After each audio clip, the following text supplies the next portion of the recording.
All right, folks, welcome back to the show. Got my man Rashad Staten, who is an entrepreneur, nonprofit leader, and community activist. Rashad, good to see you, brother. How are you, sir? Hey, peace and blessings, brother. Always wonderful, man. Happy for the culture. Happy thriving Thursday. Happy Thriving Thursday. All right, Rashad, I wanted Yeah. to have a discussion with you about something that Taraji P. Henson had alluded to. And we're asking a big question. And, folks, some of you might be already pondering this, but I think this is a good question. Is moving out of the U.S. the best option for Black people? Here's what Taraji P. Henson put out. Look at her face.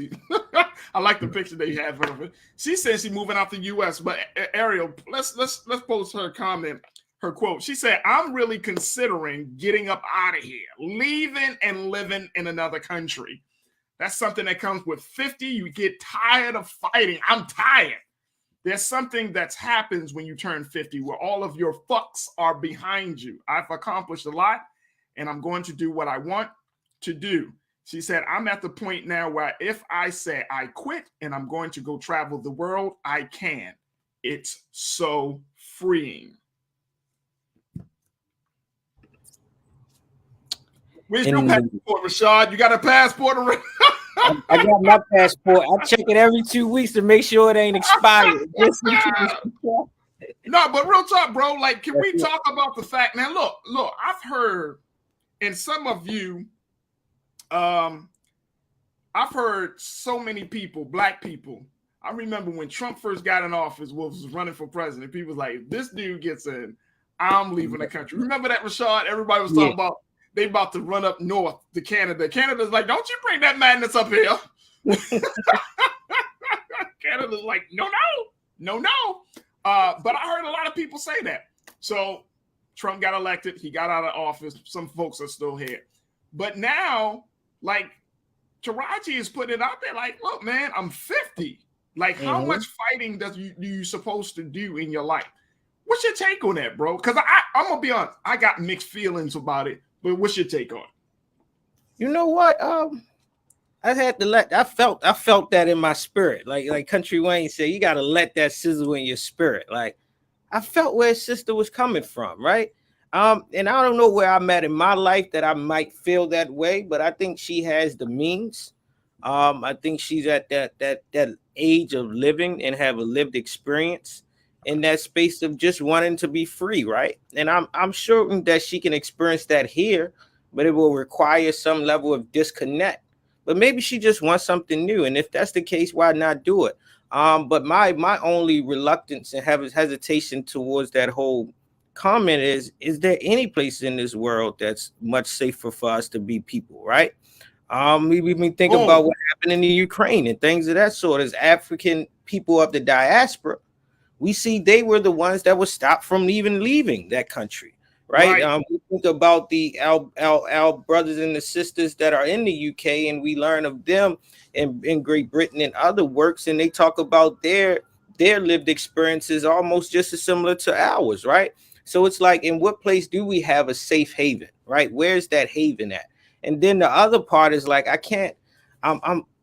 want to ask her more. I want to learn more. Like, I'm wondering, where is she considering? Is she considering the continent? Is she considering where we are as a people, right? So that's my place. Like, I can't disagree with her. I'm not opposing to it, because I think everybody should have that level of accessibility to just up and go, right? But I would love for her to experience that back on our homeland, right? And see, here's the other thing, and that's why I said I have mixed feelings about it. Like, part of me feel like this is our home. You know what I'm saying? Like, we talked about this on this show, Rashad. I'm not renting. I own this joint. Right? We're not leasing, and to give it back, we own this joint. Right? So you know what I mean? Like just as much as we claim Africa, I think we should claim America, because we built this joint.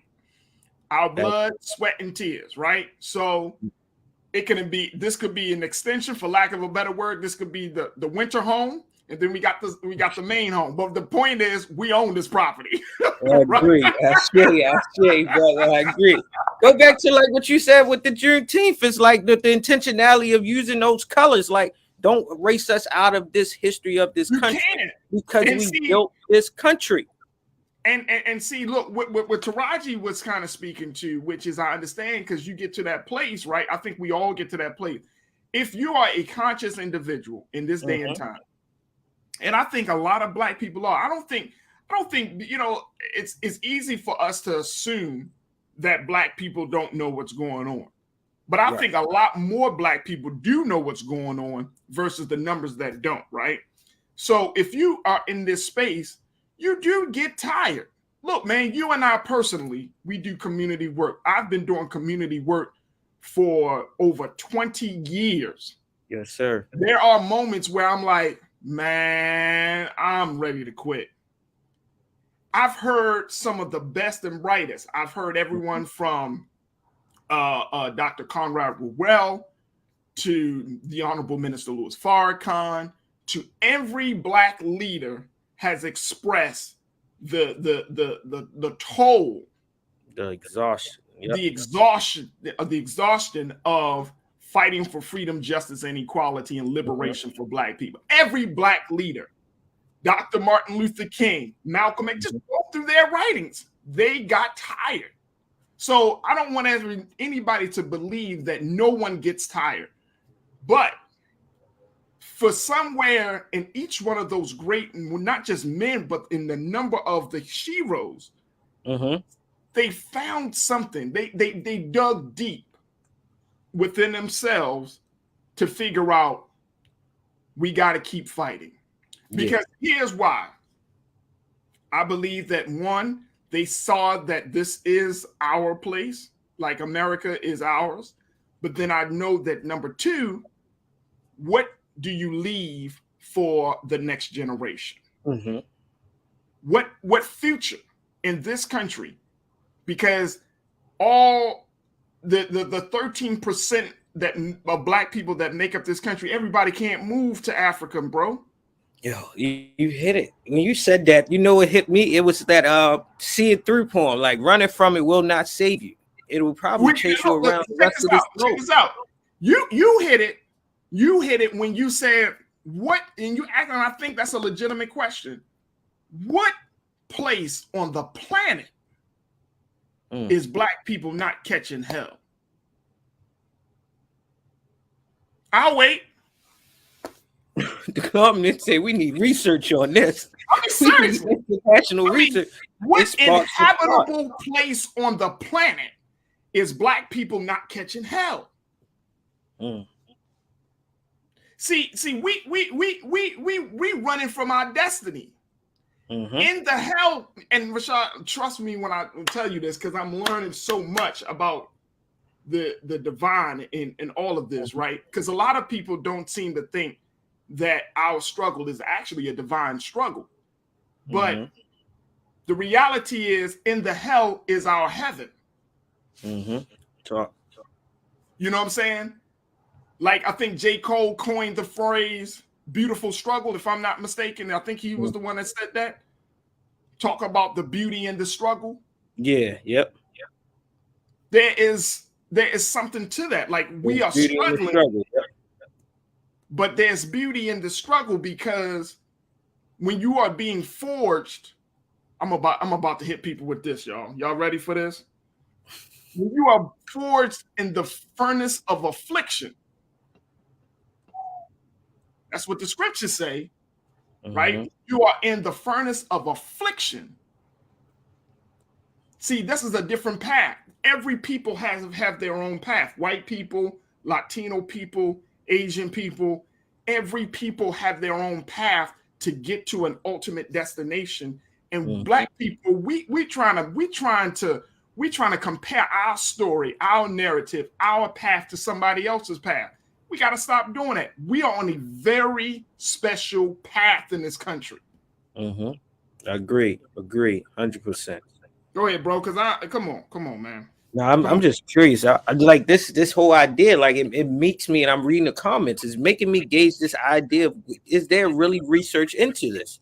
I know some are actually identifying their safe havens and their spaces where they go for solitude, for balance, for restoration. We talked about it in plenty of times in the show of the those that are in the Appalachians, the Black Appalachians. Like, can we go there without leaving this country, right? Can we go back to certain places and just disconnect in a space where we're not being subjugated in an influx of seeing all of this world, right? Because consciousness will bring you into rage, like we all know that to be true. But I'm curious to it, like you said, where in one place can we pinpoint tranquility, peace, and balance for Freedom us to show up in our wholeness and justice. and Where you gonna justice? get? Wait. Tell me, outside of the fake Wakanda. I've got friends that studies international law, international politics, and are humanitarians, and they go across the world. They even go back to the continent, and some of our realities over there is not beautiful, right? So I'm thinking, and then we know when you talk about we go to other places of European countries, man, I can only assume that we're still being subjugated, we're still being oppressed, we're still being suppressed. So I think that plays a lot of part, but it's definitely it's a great thinking point. But I think we all need a place to escape at times, though. So I No, I feel the get same. that. No. Trust and believe, Mm-hmm. and I think that even in Taraji's comments, she's talking about two different places. Because when I was reading it, I said, okay, she said I want to move to a place, and then Then want to vacation. go on a vacation. Yeah, I That's two caught the different same thing. situations. That's two different situations. The summer You house. can take a little break and then just travel the world. That's one Mm-hmm. thing. But to move to a place, that's a whole different state of being, right? Agree. And like again, not to say that if you go to the motherland, you go down to the islands, that you won't get some level of peace. But it's a different struggle for Black people. The Even struggle there. is still for our humanity. The struggle is still for justice and equality, right? You know what I'm saying? Like you can go down to Jamaica and be like, man, Jamaica is beautiful. My Beautiful. mentor, who goes to the Jamaica all the time, he said, man, it's beautiful. Same. But Black people are and you know, they're not all living up in palaces down in Kingston. Right, because then we come with our American privilege to experience it in a different light than the natives there, right? Fact. So that's how I felt. Like I felt, that space of privilege. That's it. It's not until I traveled out of the country that I understood and experienced my privilege as an American. And then, I mean, look, like, and that's because of the place we're from, right? Now, look, Janine, I see you. I ain't paying Janine no attention because she going to yell out Antarctica. Who is living in Antarctica, sis? People For that real. live in Antarctica. For real. Nobody is packing up and be like, man, hey, at least the bears ain't biased. They don't see color. At least the penguins. At least the penguins ain't. Yeah, we needed that one. Nobody's moving to Antarctica, sis. Stop it. But I mean, seriously, you go to Europe, you're going to experience some level of hell. Hell, even if we go to the Middle East, Mm-hmm. the Arab nations still think that they're better than Black people. And there's a distinction. Yep. That's their own culture. Very few, and I'm saying you might have pockets, right? Like for example, when in Libya, in other areas, you might have pockets where they're progressive enough to understand the value of Black life. Mm-hmm. But the reality is, what are we running away from? Because see, here's the place that I'm in right now, Rashad. You might be in the same place, and some of you watching might be in the same place. I'm tired of running from it. Mm-hmm. I'm trying to get to a place. I want us to get to a place where we confront all of this BS head on so that we don't give it and pass it on to our babies that's coming behind us. Like I got my 2-year-old daughter, Rashad, you got your. We don't need for them to go through it because mommy and daddy just got tired. Mm-hmm. I was always taught you die on your post. Mm-hmm. You don't stop fighting, you die fighting. I'll be damned if my son inherit the pain that I had to go through. That's not fair. Mm-hmm. That's not fair. I'm the same way. My son and my daughter, I don't want them to, well, what did you do, daddy? Well, daddy left the fight. Why did you leave the fight, dad? Because daddy was tired. Well, dad, maybe you should have got your weight up. Maybe you got some exercise and kept going. Mm-hmm. And here's the other part. Here's the other part. As blessed as I have been to be around some of the most prolific Black leaders, to be living in this very, very great time that we're living in, right? Part of me, and Rashad, you might be feeling the same way, bro. Part of me feels a little like if I were to just go to a beach, run to a beach, or run to a place where I don't want to experience no pain, there's a level of betrayal. Mm-hmm. There's a level of betrayal that I start to feel on those who, how can I run away from the pain when you think about Harriet Tubman, Mm-hmm. Sojourner Truth had no option but to fight. No and option. These were older women who had more balls and testicular fortitude than grown young men. Mm-hmm. I wouldn't be able to live with it myself. Like, there's one thing to go on that vacation. You can, like, when you go on vacation, you have experiences, bro. Like, you go into a beach, say if you got a 4-day vacation or 5-day vacation. For the first 2 days, you love. It's all love. It's like, woo, I'm glad I had first 2 days. Then on the third day, you're like, all right, this is cool. You're spending money. You're always in this paradise, this tropical place. And you're like, all right. The fourth day, you like, this can't be it. This can't be it. Like, yo, is this like I ain't by 4.5 days in, you like, yo, I'm ready to go home, yo. I'm ready to you start checking your phone, you start connecting back a little bit. like this is life, and I think that's the other thing of life. Life is supposed to have ups and downs, it's supposed to have the joys and pains. Life is composed of struggle. So, you can't just always have ease because it's unnatural. That's how I've been taught. Yeah. All right, let's go to some of the comments. Ariel, let's bring them up. All right. Chris V checked in. We got a lot of people that checked in, man. Yeah, they loving this one here, man. I think this one had to be another part 2 to this conversation. It's gonna have to be another part 2. Wait a minute, hold on. Somebody, I know, Mike. I hope Mike V. I want you to clarify a comment for me, brother, because Mike said Faraji equal Killmonger from Black Panther. Killmonger is not an admirable character in Black Panther. I want y'all to stop that foolishness. Killmonger, if I die, Killmonger was killing his people. He was going to rob Wakanda of its resources. Let's not get it twisted. Killmonger is not an admirable character in Black Panther. And I think many of us get that. We think like, no, he was a soldier. Killmonger was beating on the women. He was going to rob them of that of the resources, and he had no respect for authority. Mm-hmm. He was the Americanized Negro. He was the American. Bro. That's what the duality. I think that's why we can correlate it too, because it's like it's some of our subconscious self. So it's like, yo, I really thought this way before. We know a Killmonger, right? So it made us relatable, but it doesn't mean that it's admirable. Right, because he cloaked it. He cloaked his hatred for himself in this language, like, if I, I'm saying, I'm for the people. No, you're for yourself. You are a cancer. Look at y'all. Go back to Black Panther. Killmonger was not. He was not a good character. Break it down that way, though, Faraji. You're the first one I've heard break it down in that context. He's not a good character. That's why he was the villain. People were like, man, he's more of a man than Black Panther.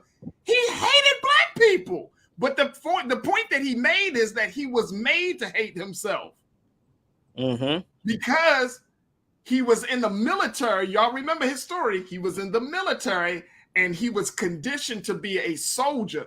And he stopped somewhere along the line. He started to hate his own people. That's what made him dangerous. They made him king and all of that stuff, but he had no respect for the kingdom. He didn't want to abide by any rules. He is not an admirable character. All right, let's go to this. Chris said, I literally just mailed to get my passport renewed the other day. My man, Chris. I love it. Love it. Thank you, I'm Chris. Getting up right now. When we get off, I'm going to check my date. That right there. Sometimes you got to let the universe remind you, man, because I'm going to Sierra. There you go. Lenora, good to hear from you, sis. I thought about it too, but where would I go? My brother has said this is still the best country in the world, regardless how messed up things are. Perspective. You got to look at the pros and cons of where we are. You got to look at the pros and cons of where we are. I'm not saying that America, we know America ain't the best and isn't the greatest, but you got to look at the pros and cons of where we are. And some of us, we might talk, Rashad, some of us talk that like, man, I leave this country. As soon as you go over there for a week or 2 weeks or 3 weeks and you do your thing in your American way. Your privilege going to show. Your privilege going to show. You're going to want to come back a little bit straight. Like you said, the first 3 days are going to be beautiful. Because you're forced to adapt to something that you're not accustomed to. Right, there it is. So, Lenora, I hear you loud and clear. Thank you for checking in. All right, Mike said, I came to the conclusion I need to stop chasing the American dream and be a part of the African future. You could do that from here, Mike. You could do that from here. Just a thought, brother. Just a thought. Nisa, 1971, checked in and says, look, mine expired, her passport. I need to renew it. I think eventually too many Black people will not be allowed to leave this country permanently. They need us for war. That could be a sad truth. It could be a very sad truth, Nisa. Thank you so much, sis, for checking in. Janae, you said, and she can afford to do that, and she would have better accommodations than the average folk. But the idea is growing, especially if we can move amongst our people, make it a group thing. Do go it alone. Thanks. Well, I mean, Taraji can do that because she's got the resources, she got the time, she got all of that. But the reality is, like, again, what are we trying to run from? Or what are we running from, and where are we running to? Yeah, like you said, Roger, even in that reading of that article, you can see her dealing with that duality. Like, I have the means to do it, but then I'm still tired. She's still tired. She want to take a vacation. What she wants is a vacation. If she's talking about leaving the country, then suppose she leaves the country and she's not seen in the same light as we see her in America. You know what I'm saying? Which he went, yep, I agree. Would that change? Danita checked in and said, that's what I'm talking about. Is there any place for us? People of our hue aren't safe anywhere. There is oppression of our people everywhere. I would like dual citizenship. I agree. I think that we should get dual citizenship. I think when we go to the motherland, look, I know a couple of family members used to live in Ghana. You know what I mean? Ghana. Like I said, Libya, if you want to talk about places. But again, the fact is, we would still have to deal with, I mean, that works for us individually, but what about the collective? I mean, we got to stop thinking about the individual, bro. You know what I'm saying? Like that's it. Like, yeah, it might be good for you or your family or, you know, a couple other families, but the collective. How many people we leave behind to experience what we're trying to escape? Right. DeAndre checked in and said, with that being said, Taraji has points with her frustration. There's a ton of research to be made, though, especially when we are talking about moving internationally. Absolutely.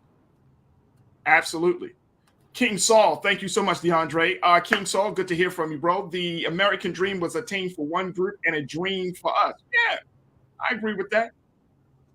But you know what, though? Mm-hmm.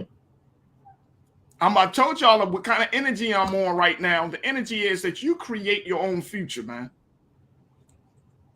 That's the energy on. Black people always, regardless, we already know that we can take some shit. Mm-hmm. We already know that we're resilient. What's stopping us from creating our own future?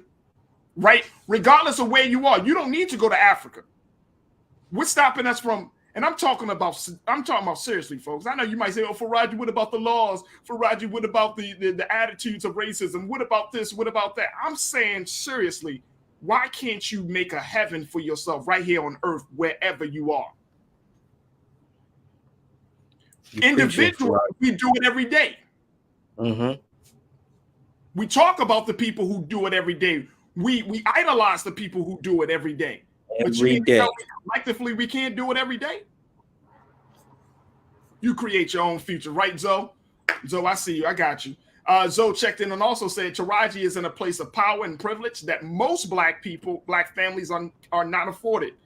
Immigrants fight to get here for a reason. The grass is always green on the other side. Yeah, before you make a move internationally, maybe you should visit them for a vacation real quick. And just see how the culture is, see how the people are, see how the whole situation is. Yep. Chris V said, if Wakanda was real, it would be partly gentrified by now. Chris, go home, man. Stop, man. Turn off your device, man. Chris, turn off your device, sir. You gotta give it 20 years and then we can see it be gentrified. This is so serious. That is so serious. Turn off your device, Chris. Let me see here. Who else we got here? Sonia Jenkins. Sonia, thank you so much for checking in. How can we claim America as ours when it was stolen from the indigenous people? We were kidnapped, for a lack of a better word, and brought here. That's true. But guess what? Didn't we give our blood, sweat, and tears to this country to build this country? Along with the indigenous folks. And most people got to study. We are some of those same indigenous folk. All of us ain't come over on no ship. There are black Indians. We do exist amongst the indigenous. I'm serious. And they will tell you, like, if you go and speak to some indigenous, I know some of us are us, right? Man. Right. Davey checked in. Faraji thinks he's too American to be a refugee. Climate and the decline of America might uproot a whole lot of people who don't want to move. I'm not too American to be a refugee. Look, man, look. It ain't about that, Davey. It's just simply about I'm tired of running. We're gonna confront this shit right now. We're going to deal with it. I'm just tired of running. I'm tired of it, bro. If we're tired, then let's get tired and exterminating and uprooting racism and sexism and all those other isms. And I'm just tired of that. I'm more tired of that. Yeah, you're damn right. And I mean, again, I've said this before, folks, but I'll say it again, Davey. If you look at America, there are very few places that are geographically as diverse as America. Where you can go from one end of the country, mountains, and to the other end, valleys. And I mean, this is a beautiful country. I'm saying geographically. This is one of the most beautiful places that you can find in the world that has all of these different climates, different levels of topography, everything. Mm-hmm. And I'm just tired of running. I don't want to pass this on to another generation if I can help it. That's the space that I'm in. I don't want to pass this on to my children. Shit, bro. You know what I'm saying? So I would like, you know what? I'm like you, Rashad. I would love to have a conversation with Taraji and be like, hey, Taraji, what place do you have in mind that you're thinking about leaving or going to? I'm curious. I'm personally curious too, bro. I'm personally curious too. You know what I'm saying? And here's the other thing. Janine, you talk about it. The reality is Black folks are global people. We are global international people. It's not based on, If you look at the history of black people across the globe, we set up wherever we are, it don't matter. You got black people in Europe, black people in Middle East. You got black people in the islands. You got black people in Australia. You know what I'm saying? We are international people. We don't have to go to a place. No. Nope. Nope. We can visit. That's my view. We can certainly visit. But nah, bro. This is my home. When people ask me, are you an American? Rashad, what do you say? Yes.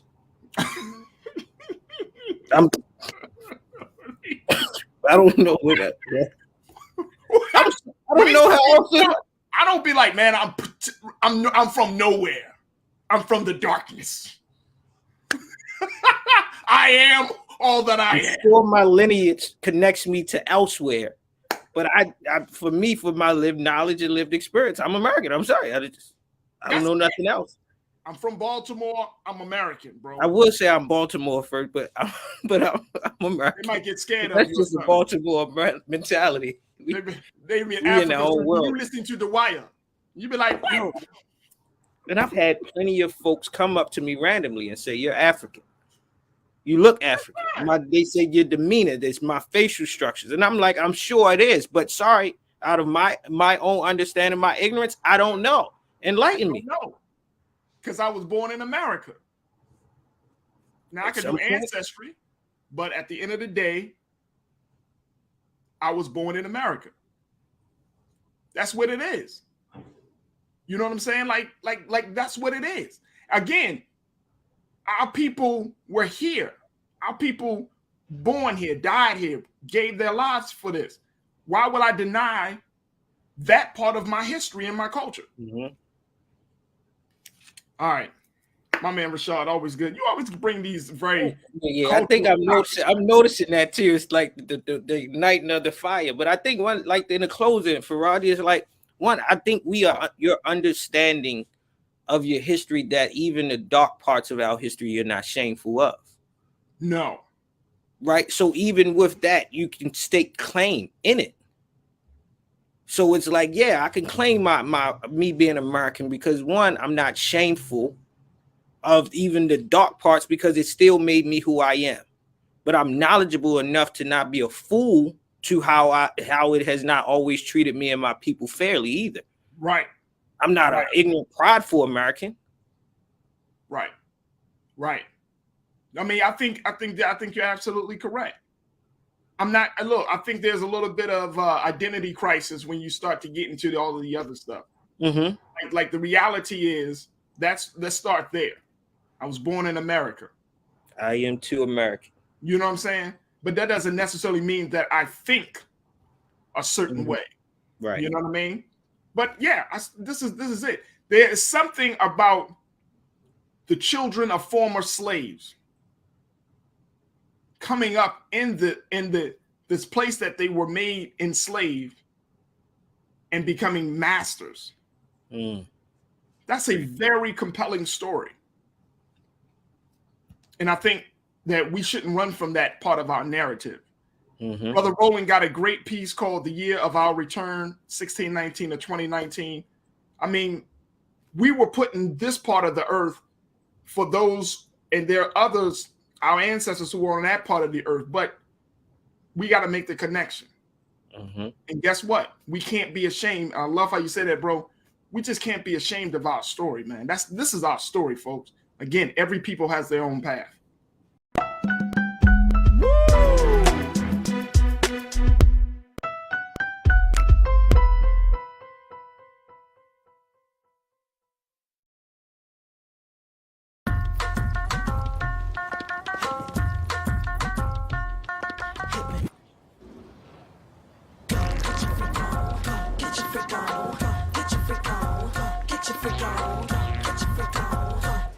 Verizon just gave us all a brand new iPhone 13. We've been customers for years. We got iPhone 13s too. Switched 2 minutes ago, literally right before this. iPhone 13 on us on any unlimited plan for every customer, with plans starting at just $35. All on the network more people rely on.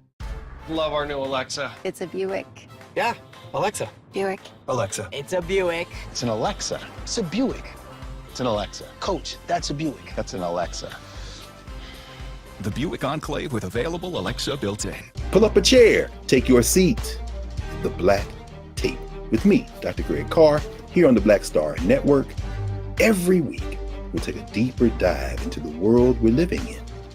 Join the conversation only on the Black Star Network. I'm Deborah Owens, America's Wealth Coach, and my new show, Get Wealthy, focuses on the things that your financial advisor and bank isn't telling you, but you absolutely need to know. So watch Get Wealthy on the Black Star Network.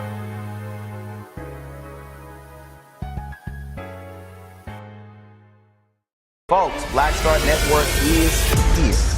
Oh, no punches! I'm real revolutionary right now. Support this man, Black Media. He makes sure that our stories are told.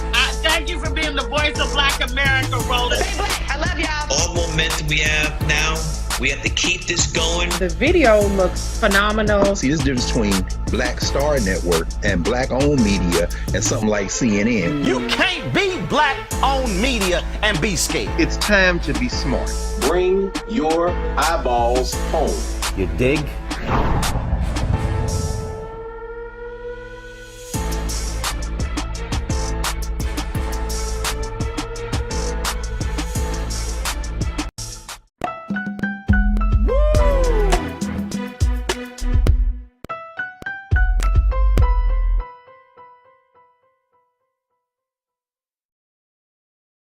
So as you may have known, that on the 24th of June, Roe versus Wade was repealed by the Supreme Court. And we are hearing different things coming out about how people really feel.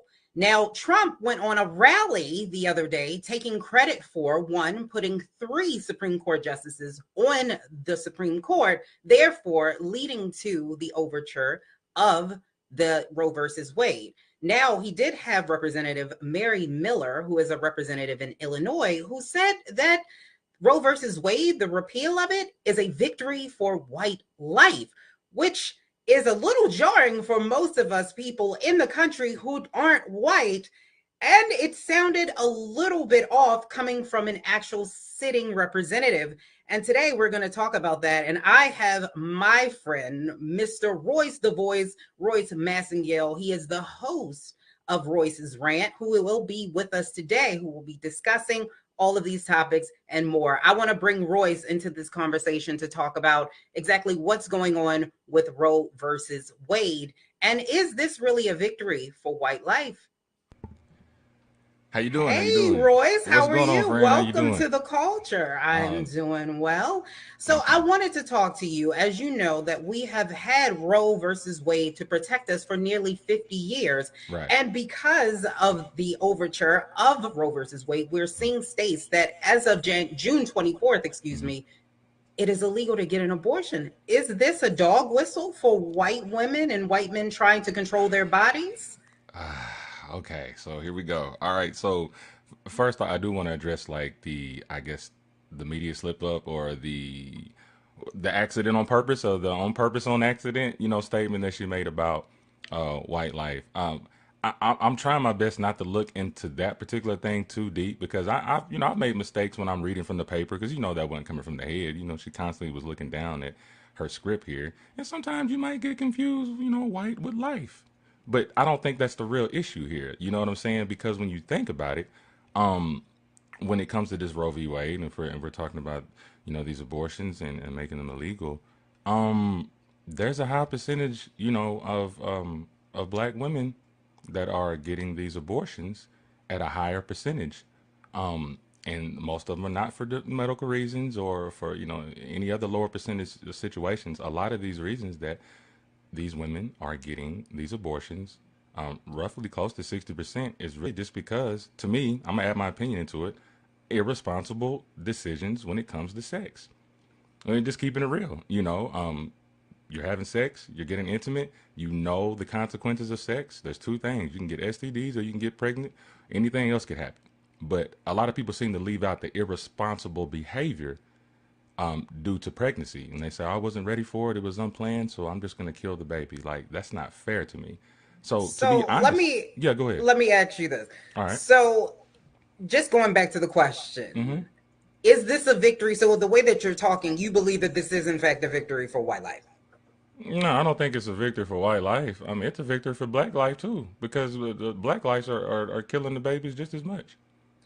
So you are definitely pro-life, is what you're saying. I'm pro-life. But see, at the same time, I'm pro-choice too, because God gave us free will before any law of the land. You know, so you have the right to do anything you want to, but you also have to accept the consequences that come with it. If I were to make a law to say, "Oh, we're making this illegal," that would be kind of tough. I don't know if I could do that, because it's to me it's placing like a God stature in a way, you know, to each his own. But how I feel personally, like I couldn't do it. I couldn't do it. I could not.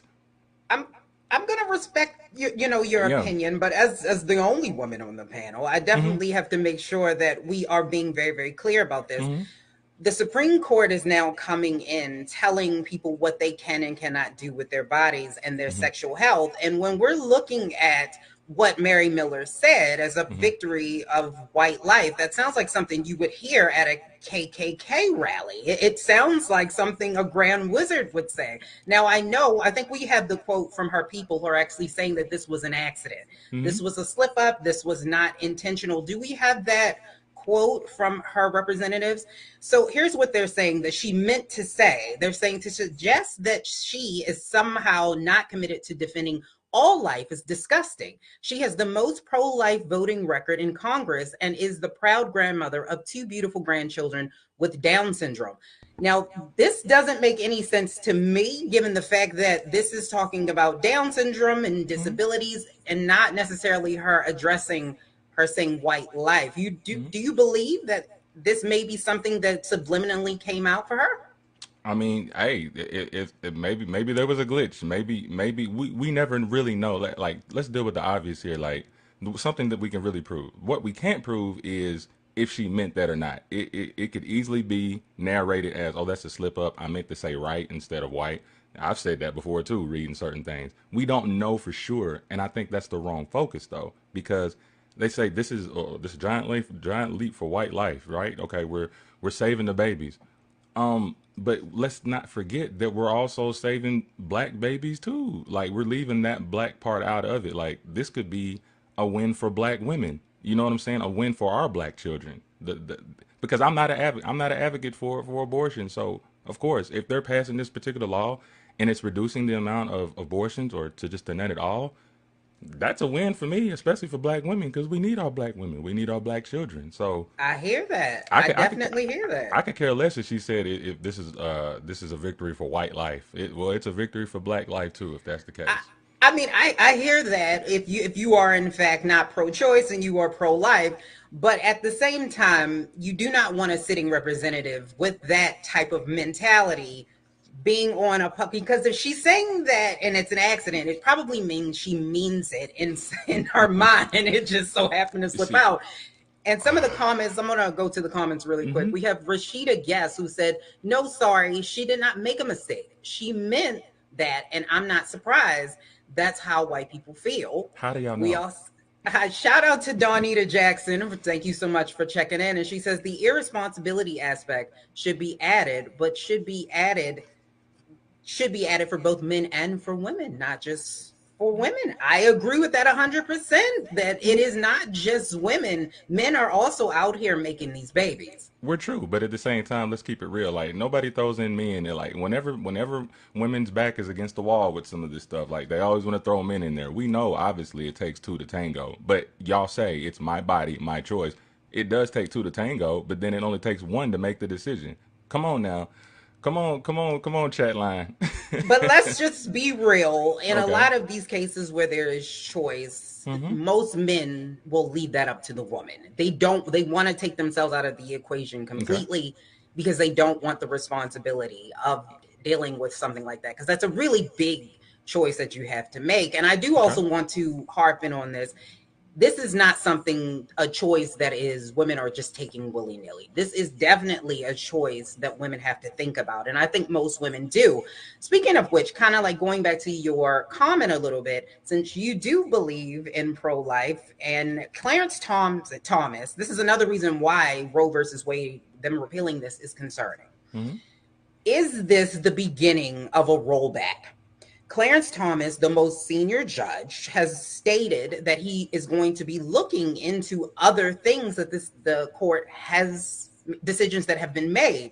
So one of the things, stare decisis, which means stand by, which has been decided, he actually said that it's overrated. So a lot of the precedents that we've seen, he's starting to say that those precedents are wrong, and that's something that Mitch McConnell actually did say. Okay. So now this could be a repeal for gay rights and same-sex marriage, and then we're also looking at contraception and whether or not they again will step in because of Griswold, and will they overturn that?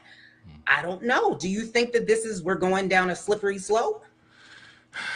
That's kind of tough, because I'm gonna give it to you as raw as possible, because like I try not to be politically correct, so hopefully you guys can decipher this. You know what I mean?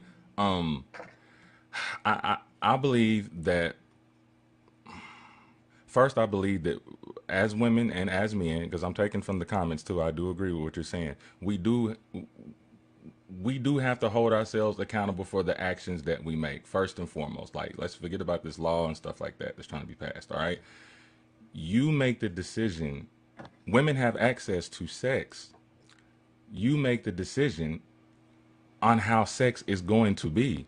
You remember back in the day, I think condoms were rampant back in the 90s. You know, we had like little sex education and stuff. It was even in the rap songs, you know. Things were being preached about as far as safe sex, protecting yourself, you know what I'm saying? But now these days, it's like, even within the music and just within commentary, I don't hear anybody talking about having safe sex or just even things to prevent having a child. Like, I don't, because Republicans didn't want us talking about it. Do you know all the pushback that TLC got for having condoms on their clothes? Hey, you know, Republican or Democrat, like, I really try to go as an independent thinker, like just common sense at the end of the day. And you're common sense ain't common no more. Are you a libertarian? I believe. I'm independent. I don't like them titles. It's okay.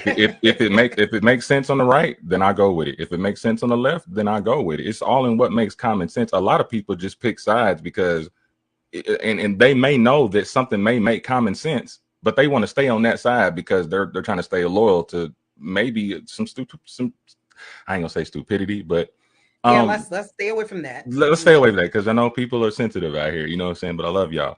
But I try to stay independent if it makes sense. But going back to this particular subject, yes, I'm pro-life. Yes, I think that we all should hold ourselves accountable for the actions. We all know the consequences of having sex, unprotected sex. We know the two main things, STD or pregnancy. You know that there is a great chance that you'll get an STD. You know there's a great chance that you will get pregnant when you have unprotected sex. The man knows that too.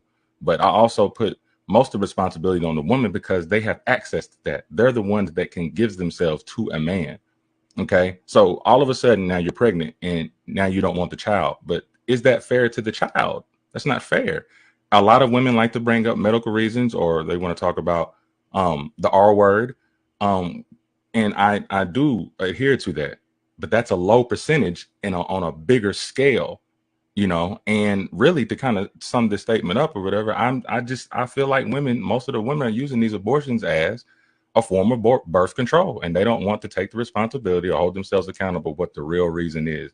There's an undertone here that people are not explaining.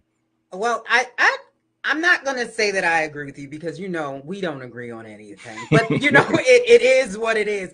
But what I will say is what you're saying makes no sense then, because what they're doing is it's going down a slippery slope of repealing a lot of these things that will give people access to contraception. That is what Griswold was about. So now we're going down a path where they do not want you to get abortion. And I think most women do not use abortion as contraception, which seems to be the narrative out there. That's not the narrative. That's 60%. That is not true. Are you trying to say, go ahead. No, that's just not, it's not true. Most women are not using this as a form of contraception. But if that is the case, and that is the stance that most conservatives are going on, why are we now talking about going after Griswold? So here's a quote. So from an event in 2013, Clarence Thomas, somebody asked him about whether or not he would keep the rules in place from the court. And he says that it's not enough for him to keep him from going after the other decisions that have been made. So he is looking at these things to repeal them. That does not sound like a group of individuals who makes any sense. How can you say that abortion is not okay, but we want to go back and look at contraception? It makes no sense. At least there we have to agree.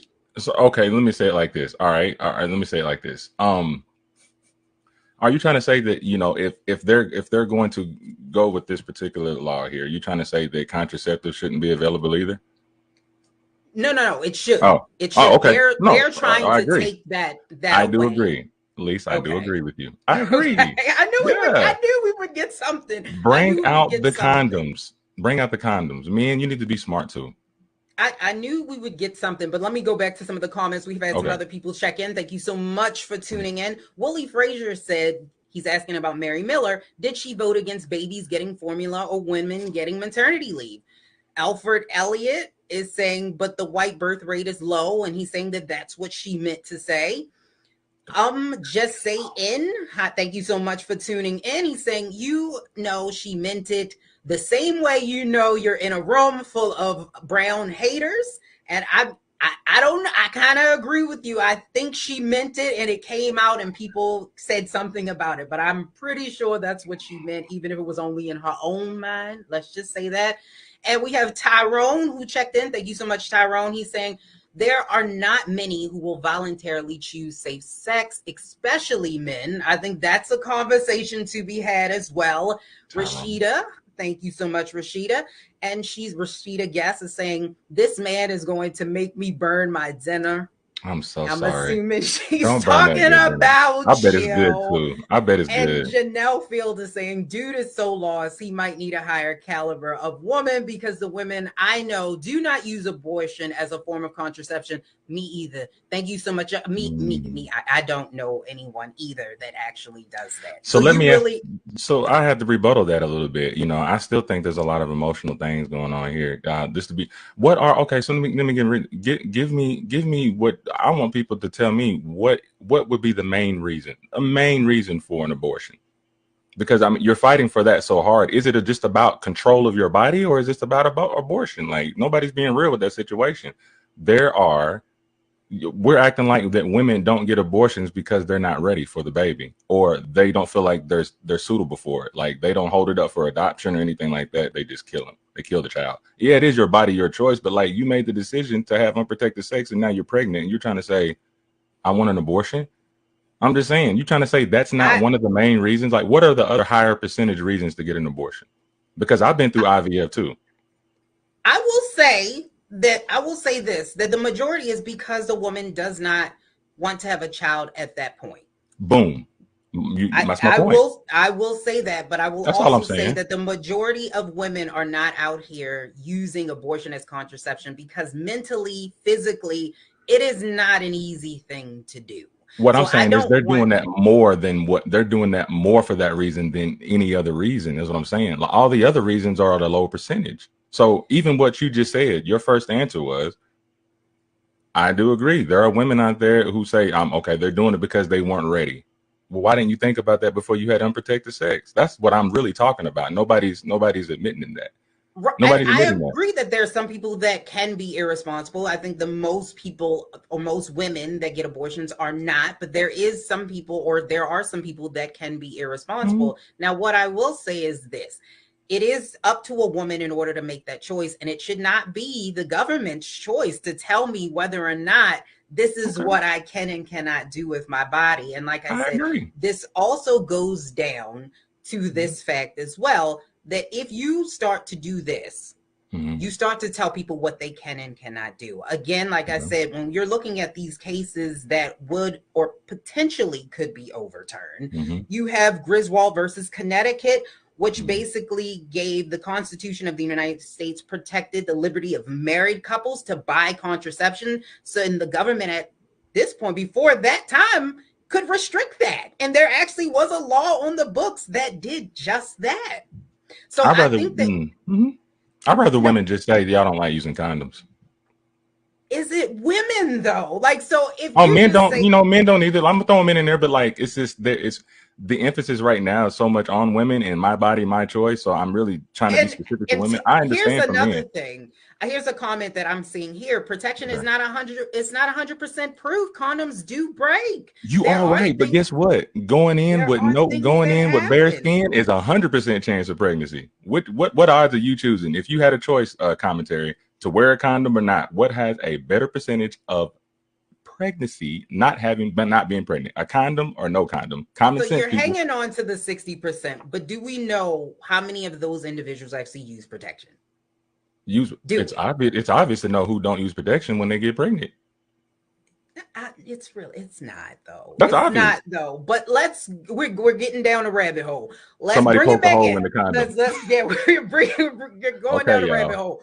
All so right. do you feel like this is actually going to lead to other things, since Clarence Thomas said now they are going to start to look at these other cases and decisions that have been made, and that this does not protect you anymore? Like, if decisions have been made and they're used as precedent, it is not a protection anymore. And now they can go back and look at these other laws and these other things that are on the books.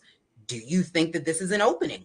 I have to agree and say that there will be a nice little crack in the door for some things to start, opening up. I do agree with that at the end. I do agree with that. I really do.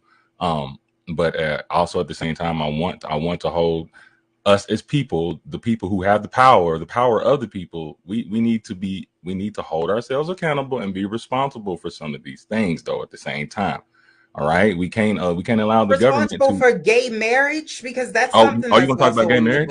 Yeah, this is what I mean. These are some of the things that are coming down the pipeway. They're going to maybe reversing Griswold versus Connecticut, Lawrence versus Texas, which basically gives gay rights, or it makes it legal to be able to have same-sex partnered sexual encounters. And then Oberfeld versus Hodges, which gives the right for legalized same-sex marriage. Are we walking down a pathway now that they can go back? The Supreme Court is looking at these other precedents. There's going to be a little crack, but I'm going to tell you that they're not going to touch the LGBTQ.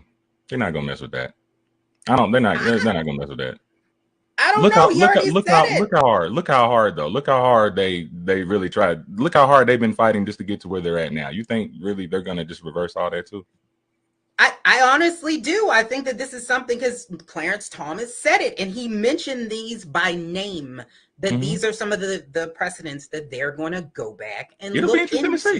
It'll be interesting to see. Like I'm looking forward to see the in this next year or two, like what's going to unfold from this particular situation. Now, correct me if I'm wrong. Is this, when this Roe v. Wade, is this a federalized thing, or is it just up to each state? I thought it was up to each state. This is federal. So if the states federalized? Yeah, so this is federal protection. So basically what Roe versus Wade, or what it did, was it gave the protections for it to be legal in all states. So if you had an abortion up until the 24th of June, you would still be protected. Now you are seeing, because it's not federally protected, the states are coming in saying that some states are saying it's okay here in certain circumstances, even in the military. What they're saying is they will still provide abortions for health reasons. So that's what it is. Got you. So that narrows down to one thing for me.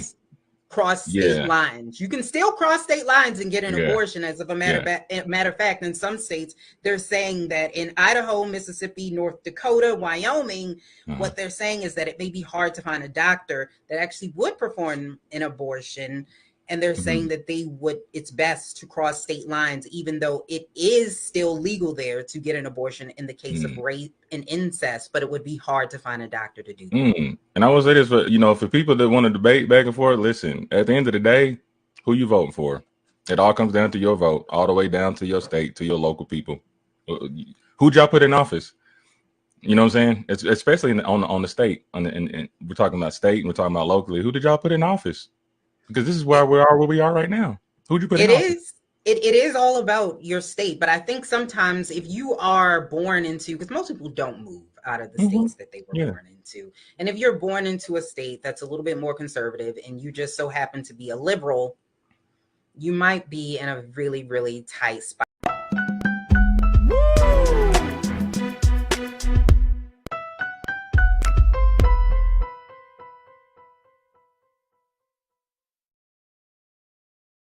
iPhone 13 on us for every customer. Current, new, everyone.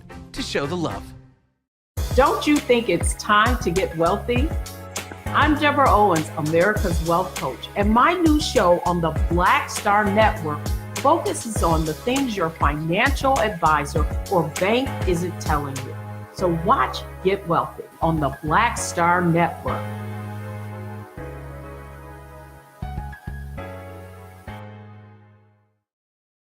Hi, I'm Dr. Jackie Hood Martin, and I have a question for you. Ever feel as if your life is teetering and the weight and pressure of the world is consistently on your shoulders? Well, let me tell you, living a balanced life isn't easy. Join me each Tuesday on Black Star Network for A Balanced Life with Dr. Jackie. We'll laugh together, cry together, pull ourselves together, and cheer each other on. So join me for new shows each Tuesday on Black Star Network, A Balanced Life with Dr. Jackie.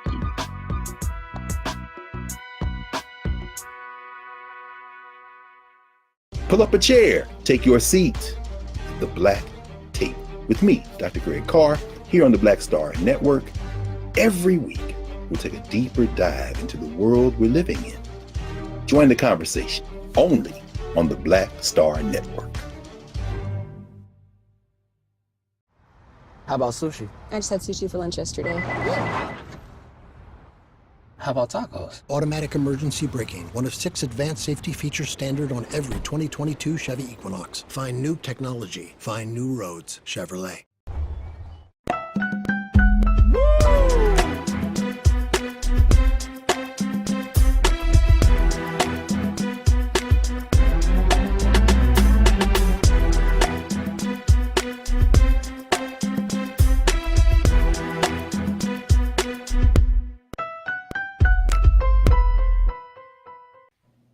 All right, folks, welcome back. Let's talk about something that I think people are now starting to really consider to be an idea. We've been, of course, talking about the issue of guns in this country as it relates to mass shootings and shootings in the Black community in particular. But we know that guns are a problem. And one of the big recommendations outside of red flags and background checks, allow more Black people to have guns and watch gun control. Well, you know, you've heard it from my two guests, Hassan Giordano, as well as Davon Love from Leaders of a Beautiful Struggle. Both say the same thing. Well, guess what? We might have another supporter of this idea. Check this out.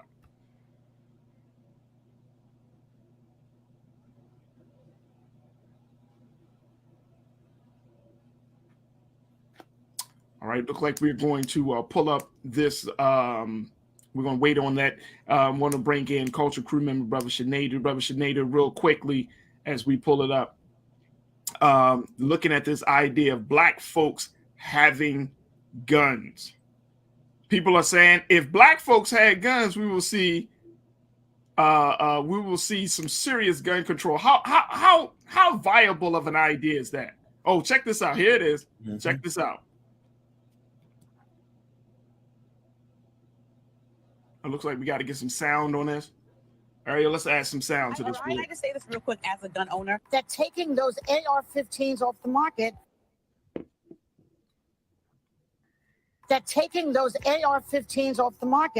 is a no starter.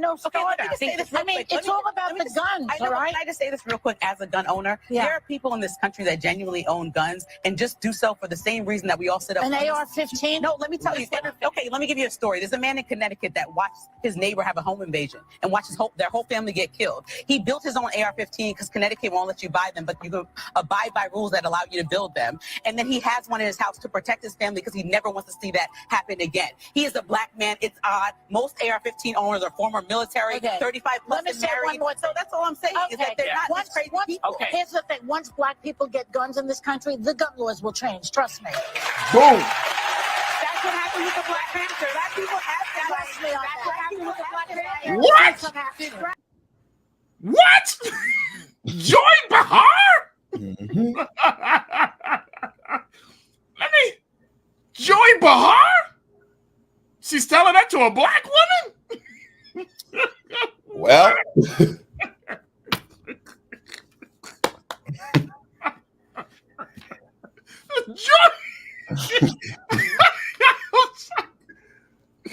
Bro, I can't. I'm floored by that one. Joy Behar is talking to a black woman gun owner that wants black people like, and it looked like it just threw the sister way off, man. It looked like she was like, I wasn't expecting that. Joy was serious. Like, what's black? What? Listen, this is what she said. Here's the thing. Once black people get guns in this country, the gun laws will change. Trust me. Mm-hmm. We got some people that go, look, I know shit they do. My audience, they everybody talking about owning a gun. What do you make of this very quickly, Sinead? Do? Is this the way to change the laws, gun laws in this country? Black people owning some guns? absolutely. But I enjoyed the sample from Joy Behar, but I enjoyed originally when I heard Dave Chappelle say that on one of his Netflix specials, because see, the thing is, it's getting a lot of talk now because it's a white woman. But it's been said a million times. Joy is correct. Joy is correct, just as everybody else has been correct. We absolutely know that because, and just putting, because it's about race. Race is what it's all about. Because I bet you, if all them black people were there at January 6th, Rio wouldn't call it a dust up. He would have called it a riot, and we would have called it a massacre because we know what it is to be black in this country. She's right, and Sonny. They happened to cut her off, but Sonny Holston was saying Black Panthers because, yes, that was the perfect example. That was the case study. I hate when people say prove it. It's been proven. That was the case study. That was a big case study. That is a big case study. Yep. But we also, real quick, Faraji, this is the funny thing I love about this country. We love to have discussions of things that we know this stuff. We know that would be the case. We know it. And I would hope, I would wish, I would love for black people to come together and just say, you know what? Let's all go and do it. Just because, even if we're not going to use it, let's just go and, if we really wanted to change and we know that this would change it, let's go do it and prove 2 points at the same time. Hey, brother. If it's going to lead to some real change, I mean, you know what I'm saying? Let black people have some guns in this country. Watch the gun control laws change. There we go. Hey, Joy. Thank you. Sinead can say it. Hassan, Davon can say it. Sisters across the country. It was just the fact that she kind of like G-checked the sister a little bit, like, on this issue. And it's like, sis. And the sister looked like she was like, whoa, okay. But you know, Faraji, that's not new. That's not new. When she checked her, it reminded me about the many white people who believed in the civil rights that Martin was marching for, not when he died, when he was living. Yeah. When he died, everybody jumped on. But when he was living, there was a lot of brave white people who jumped on and were trying to convince black people that we got to stand by this. And I'm glad she checked her on national TV. And it's not to be funny, but partially it shows you privilege. Because Joy is privileged to take this stance whenever she feels. And this is not to disrespect her, but this is just the reality of the situation. But it also is to put it in perspective that sometimes the enemy that we are fighting looks like us. I'm gonna leave on that note, Sinead. Thank you so much, brother. Thank you for being so good for the culture, brother Sinead. It's my pleasure, man. Thank you for having me. I appreciate you. Talk to you soon, brother. Thank you so much.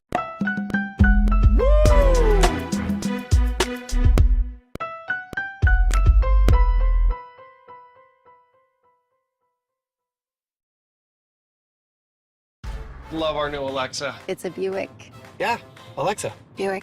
Alexa. It's a Buick. It's an Alexa. It's a Buick. It's an Alexa. Coach, that's a Buick. That's an Alexa. The Buick Enclave with available Alexa built-in. Over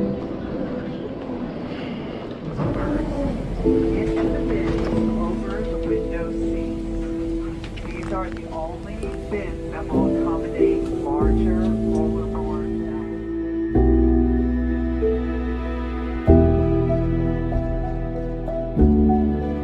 put 10 in here? 10, and you don't come out till you die. And you eat him, you eat 10. Oh my God. So what?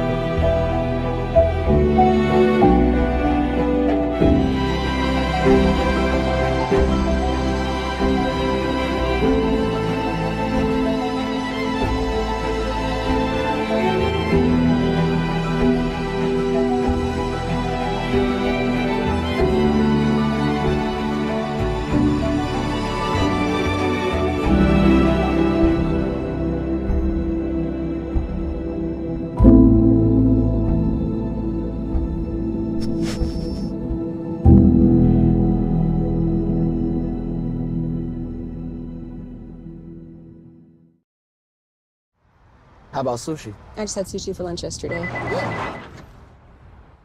How about tacos? Automatic emergency braking, one of 6 advanced safety features standard on every 2022 Chevy Equinox. Find new technology. Find new roads. Chevrolet.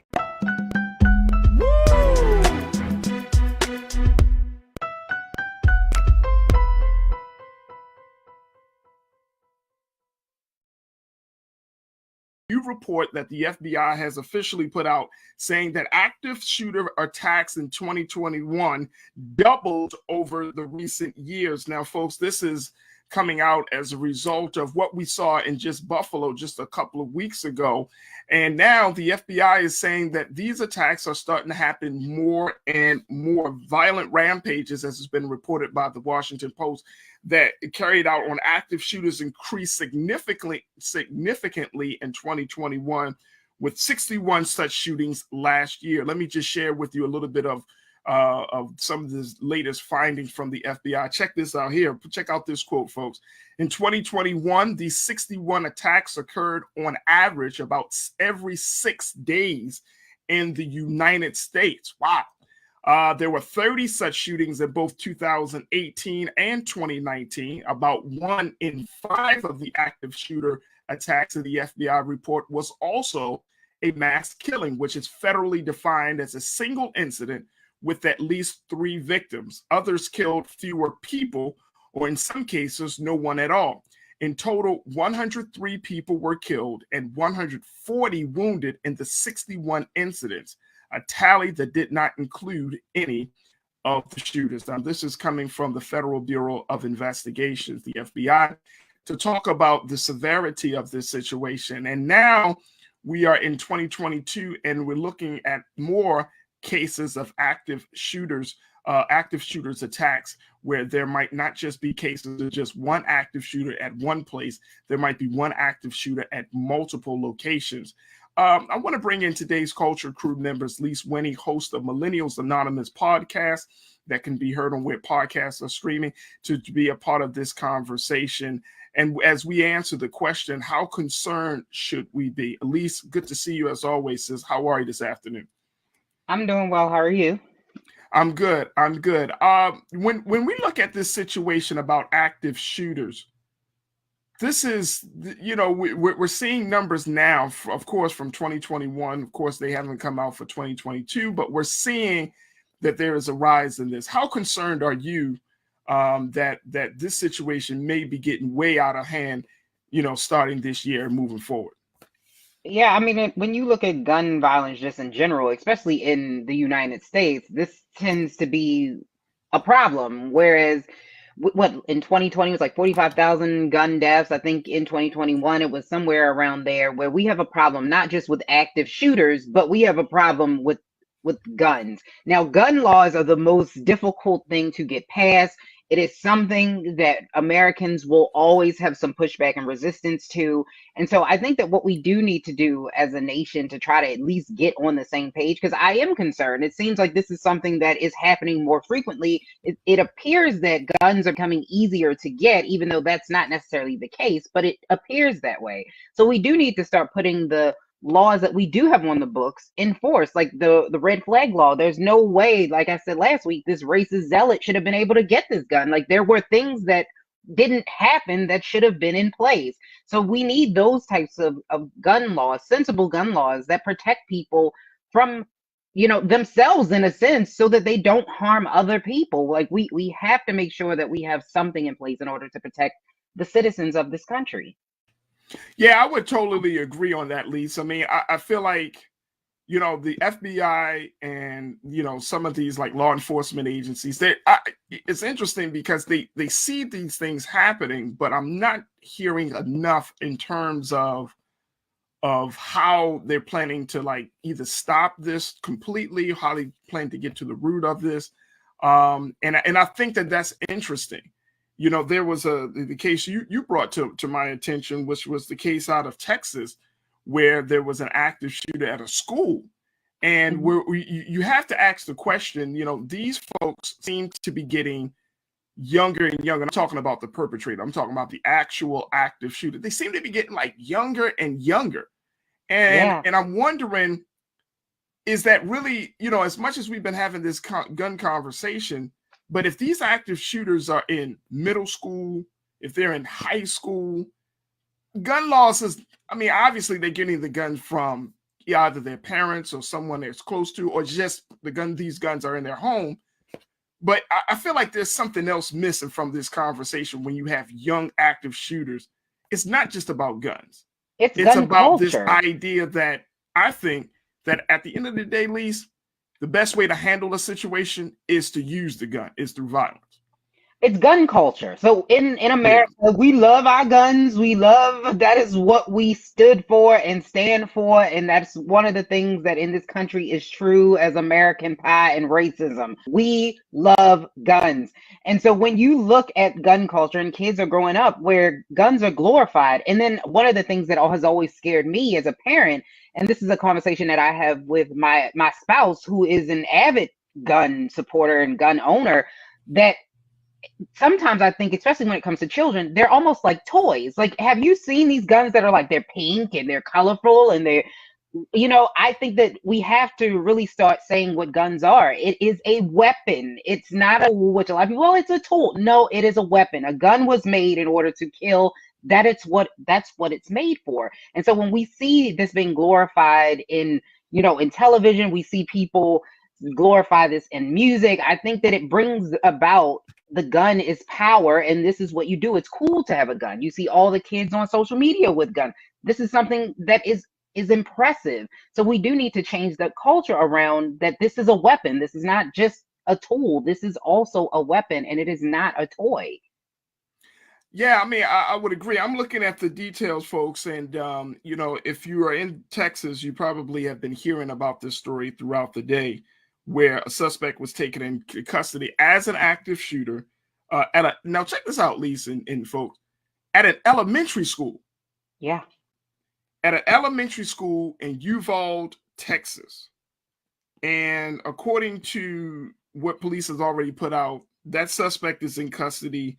The school district, Uvalde Consolidated Independent School District, said that the shooter was located at Robb Elementary School and asked people to stay away from the area. Uvalde, Texas is located about 90 minutes west of San Antonio, but at an elementary school.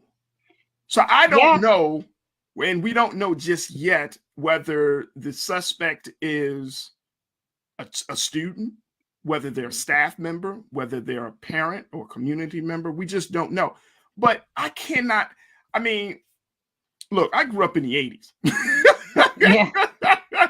You know what I'm saying? In the 80s, when you went to elementary school, that was like when you just went to school in general, that was one of the safest places outside of your home and outside of like a church or a mosque or a faith institution. Like those are the big three places that as a child you felt the safest, right? And to see that situation has devolved into this space now where, I mean, it just seems unfathomable somebody would bring a gun to an elementary school. Like, what would piss off someone so bad that they would have to bring start shooting at an elementary school? The baby. So I think there's a conversation, as much to your point about, you know, access and gun laws. There's also this conversation that we have to have in this country, and like you mentioned, the gun culture, like around mental health and how we see violence in this country. Because right now, at least, violence seems to be the only option instead of the last option. I agree, and I think that we don't understand the communication of it, and we have been programmed that violence means power. It means strength. So if you are violent, it means that you are the strong one in the situation, and that if you communicate or back down, that somehow makes you weak. So yes, that's part of it. But I think that when you look at mental health, like even under the Trump administration, there were a couple of policies of mental health that would prevent people who have mental illness from being able to access guns. That was something that was repealed, but then of course under Biden, he went and put that back in place. But we do need to strengthen those things where, because everyone who does these things does not have mental illness. So we do need to make sure that there are, like what happened in Buffalo. Of course, it hasn't necessarily come out. Not they said he had a mental illness, but it appeared this was more just racism, and he just did not like black people more so than a mental illness, since he had plenty of time to think about what he was doing, and he did it anyway. So we do need to put things in place. There are a lot of red flag laws and things like that, and they don't always work. So we have them on the books, but we do need to make strengthen them so that they actually protect the people that they're supposed to. Yeah. But again, because this is a gun issue, this is going to be an uphill battle. And when you're seeing all of these elections taking place, I don't know how, when you're looking at what the Democrats are trying to do, especially with the elevation of crime right now, how to handle this issue where you can make sure that people don't feel like you are threatening their guns and you're not overly using the police at the same time. Like, how do you manage this issue? Which honestly, I don't know. Yeah, I don't know either.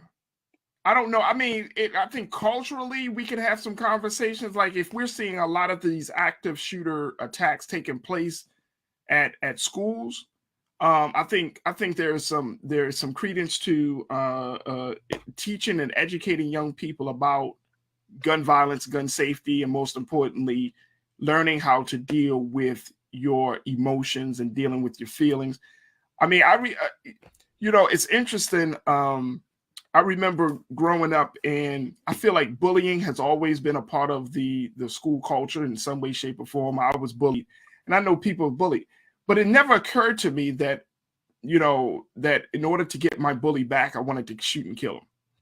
You know what I mean? It's just never occurred to me. But what I think that nowadays, like there has to be a much different conversation. I mean, I think children are so overexposed to violence. Children are exposed to adult situations so much that they start to think like, quote unquote, like adults in some cases, and they lose the ability to see themselves as children. And I may be completely wrong, Lise, but I just find it to be very disturbing when children take on the burden of making adult decisions and trying to deal with a situation. Agree, but I think it also, not even just normalizing it on television, but even us as society. I mean, we do have to prepare our children for something like this to happen, but they have active shooter drills. This is something that they do every single year, and it's almost like it's expected. It's normal, and we normalize it in the way where it's like, no, this is not normal, and this shouldn't happen. You said you grew up in the 80s. I grew up in the 90s. I'm a 90s kid. I'm so sorry to hear that, Lise. I'm an 80s baby, but a 90s kid. But I grew up in the generation of Columbine. So to me and the people that are my age, we've been dealing with stuff like this for a while. And so it almost seems like, oh, this is something that is bound to happen at some point. So we do need to get to the root of the cause. And I think you brought up a good point that mental illness or mental health is a key portion of that, and that we shouldn't be trying to eliminate and neutralize the problem of a person that we have. And that's the first thing that we go to. So you're absolutely right. In America, we do need to sit down and have a serious heart-to-heart with us. Why do we all need a gun? Let's start there. Excellent. You know what? I think that's one of those questions. You said your husband is a gun enthusiast, a gun advocate. It would be interesting to hear why that is the case, right? Like I don't know. Like I get it, but I don't get it. You know what I mean? Because we already know that if you have a firearm in a household, there's a great responsibility attached to it, especially when you have children. Yeah. So it is an interesting thing. And I know that what I've heard from other gun owners is, you always kind of expect the unexpected, you know what I mean? Expect for the worst. And it's like, Yeah. But I don't know. But most people shoot themselves. Like right, most like I don't know what the line is. Like, are you expecting like a Walking Dead apocalypse? I don't know. You know what I'm saying? And I'm not trying to make fun of people. I'm just saying I don't understand. Like, you know, when you're talking about like those high-powered rifles and AR-15s and semi-automatic weapons, and it's like that's not just a gun. You know what I mean? You plan to go to war. You know what I mean? So I'm like, I don't know. Let me go to some of my comments because folks are checking in, and folks should continue to post your comments on our Facebook and on our YouTube page. Let me kick it off with Christopher Perkins. Christopher, you said, Faraji, these white supremacists have sleeper cells all over the USA. You're right. You know, my idea, Christopher, is to crack down. You know, you go to these governors on these states and you tell them to start cracking down on these white supremacist spaces. I don't think they will do it, but the fact is, if you want to show people that you're serious about shutting down some of the operations of these organizations. But yeah, I'm not doubting that, Christopher. Mike V. Mike said, but an active shooter is not the same as a terrorist attack. What happened in Buffalo was clear and concise.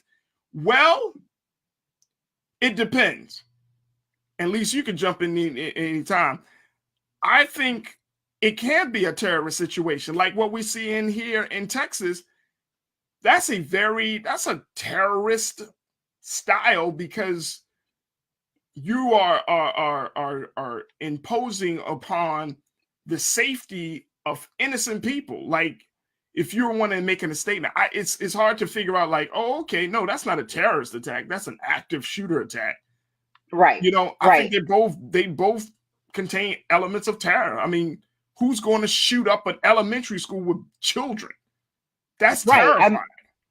It truly is, but the difference really between the two is like the basis of it and why you're doing it. So I would say this.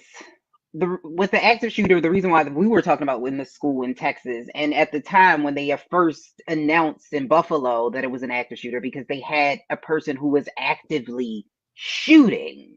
So they didn't know whether or not this was a terrorist attack yet because they didn't know the motive and they hadn't released that to us of who exactly, how many people it was. It was an internal thing. We didn't know what it was. So when they're using active shooter, most of the time when there's someone who's actively shooting, they start with that and then it will go to, okay, this was a terrorist attack, or it will evolve. So right now, when we're talking about the active shooter in the school, again, we don't know. I think now it has subsided. You said they got him, right? Because I know this was happening. Yeah, this is the suspect in custody. Okay, so now it's not an active shooter situation. No, so it's not an active shooter situation. But yeah, I mean, I get it. Like the definition of both active shooter versus terrorist is not dissimilar, of course, in the eyes of the government. But right, you know, I think for the sake of this conversation, they're both terrifying events. Yes, they're both terrifying events. So for the sake of this conversation, it's like I don't know. It's still a problematic. Let me go back to these comments and try to get, make sure we hear as many people as possible. I want to go to Damon, my man, Damon Blissett. Damon said, ghost guns. We had a high school student use it at a school back in March. This was a black guy, a senior. Big issue. It goes back to the whole accessibility and accountability of guns. Ghost guns, they can't be traced. They're just kind of out there. Some of them are made. I've seen those on that conversation play out. But I think, again, that goes to a situation and unfortunately, it's like Damon saying, this person is a black student. It's not a situation where we can just actively say, oh, that's a white guy. It's violence is so pervasive in this country, Elise. Mm-hmm. And to your point, violence is so pervasive in this country. The culture of violence is so strong in this country. It's literally affecting everyone. Agreed. We just talked about a couple of weeks ago in California, an Asian man, just shooting up a church. You know what I mean? So you can't say, oh, back in the day we did have that stereotype saying, oh yes, oh, it must be a white man. I'll never forget when the DC sniper happened, yeah, and everybody was like, oh, you white van, that's a white man. That's what a white man would do. And then when we found out it was not just one black man, it was two, and then the one of them had a Muhammad as last name. I remember watching TV and it's like, oh God, this is not good for us. You know what I'm saying? Right. I mean, I'm serious. I was just sitting there like, John Muhammad Lee Malvo. Oh God. Like, this is not good. This is not good. We all been there where we like, oh no. But it's one thing to have two black guys. Another thing to have a black guy named Muhammad who was at the center of it. And you're like, and then it was just all crazy. It's like he was a part of the Nation of Islam, and you're like, okay, here we go. You know what I'm saying? It was a very interesting and very kind of like concerning period. Go ahead. Yeah, and what I will say is that when looking at that, no, we shouldn't automatically assume it. You should not do that, and you're absolutely correct, because I think the definition of what they're kind of like hazy. Yeah, is what they consider to be a mass shooting and what's not considered to be a mass shooting, depending on the organization. But the majority, it seems like in this country, like 53, like it's a weird number. I have to find the exact statistic. Like most of them just so happen to be Caucasian males. Men tend to create or do stuff like this a lot more often than women, and they tend to be Caucasian. So when we're looking at that, when you look at it in, I guess, the traditional sense, it seems like it appears to be more of them. But if we look at it in a broader sense of what is a mass shooting, is a drive-by considered a mass shooting, then it kind of changes the dynamics now, doesn't it? Right. Because the mass shooting as defined by the government is 3 or more people that have been killed. So if you're talking drive-by, then that can certainly qualify as a mass shooting. Wow. Ooh. Let me go to get to some more folks really quickly. Brother King Lee, who checked in, he said, my last year of high school was 1978 in DeKalb County, Georgia. And at that school, some kids had knives, but I don't recall any stabbings. Yeah, different time. That's what we're talking about, essentially, a different time. Let's go to Mike V. Mike checked in and said, look, guns were the instruments of toxic masculinity and Anglo-Saxon hegemony of African and indigenous people. All of such can be traced back to European colonialism. Yeah, I think so. I think you're right on point for that. But that does not take away. Here's the thing, Mike. You and I both know it, brother. That does not take away from the fact that we, as Black people, have now kind of inherited that same mindset, right? And it's hard, Lise. I don't know if we can even have the conversation, like you just mentioned, drive-by shootings. I don't know how to have those conversations about mass shootings in the Black community, right? Because no, we don't traditionally see Black children or a Black active shooter go into a place and start shooting up the place. But we do hear about drive-bys. We do hear about shootings throughout the Black community. We know that Black on Black violence is a very real, is a very serious situation. So we do hear about that. So I don't know if the conversation around mass shootings, active shooters and terroristic shootings, I don't know how they should be had in our community. That's a great question, because when this all kind of started to unfold, I did start to see that narrative being played out where a lot of Black people were upset that they were saying stuff like, people were coming out and say, well, this is a mass shooting thing, that we have a problem, and they were throwing drive-by shootings and things like that in the mix. And so they were saying that it sounded like they didn't want it to just be a white guy thing. Mm-hmm. Because again, white men do this majority of the time. When you look at what has happened over the statistics of history, they tend to be white males. So I know a lot of African Americans or Black people, we were a little bit like, okay, wait, don't throw us all in there. But to defend a drive-by shooting is insane a little bit. So yeah. I mean, I'm not going to say that that's not considered a mass shooting, because it still causes the same level of damage to somebody's family and in household, and all the innocent people that are shot. So I think that we do need to sit down and have that conversation in our community. But I think you're right. I don't know if we're ready to openly have that type of conversation, or I Well, I don't think hope we're ready to so. have that yet. I hope I so. don't know. I don't No, know. I mean, I want us to have that conversation. We need to have conversations about gun violence in the Black community, right?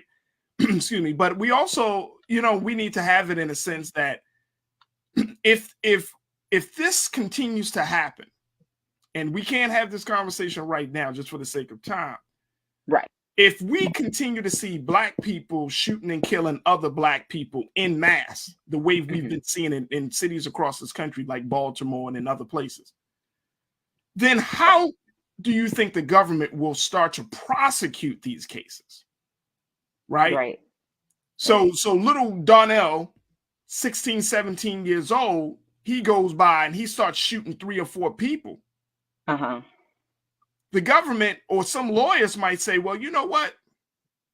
Because of the pain that we have been experiencing in the Black community, we might be like, something has to be done. So we're telling our local attorney, state's attorney, hey, y'all need to do something. Y'all need to do something. And then the government responds with, okay, we'll do something. We'll start to say that any young Black person who commits that type of shooting is going to be, their shooting is going to be considered to be either an active shooter or a terrorist attack, or they're going to be seen as a mass shooter. Now the ball is dropped where Lil Donnell, he's not getting juvenile years. Right. He's getting grown man years as a mass shooter. Yeah. And that may turn the tide, and that's going to ruffle some Black folks' feathers, because we're going to look at it and say, no, the government is looking at your 16, 17-year-old as a grown-ass man or a grown-ass woman. Right. And they're going to start to prosecute them as a terrorist, as a domestic terrorist. You know what I mean? Like, it can go in a very, very crazy space.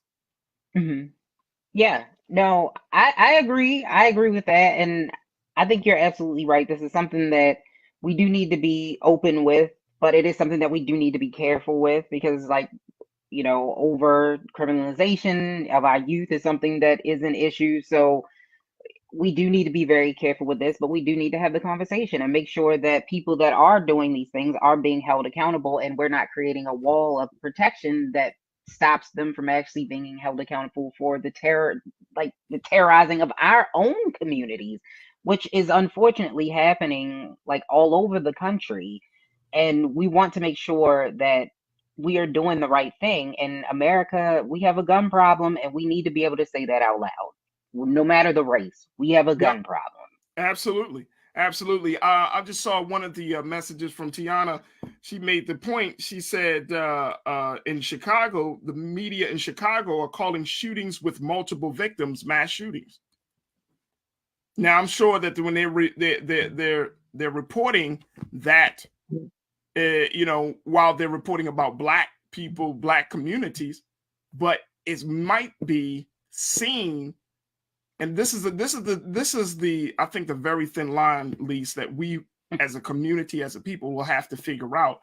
The very thin line is, if we're pushing for the government to intervene, if we're pushing for law enforcement to intervene in stopping the violence, instead of us getting out to save our children, our daughters and sons, and our nieces and nephews and grandchildren, and the government comes in, then the government has the power to take their efforts, redefine it, recategorize it, and make it say, you know what? You're a domestic terrorist. You're a mass shooter. Just like we're seeing now with a whole bunch of hip hop artists, you know what? Under the RICO law, guess what? You're operating a gang. Therefore, we're going to give you Fed time. Yeah. Yep. You're a part of this set. Fed time. Yeah. You know what I'm saying? Your career is over. That's and we might be like, no, don't do that.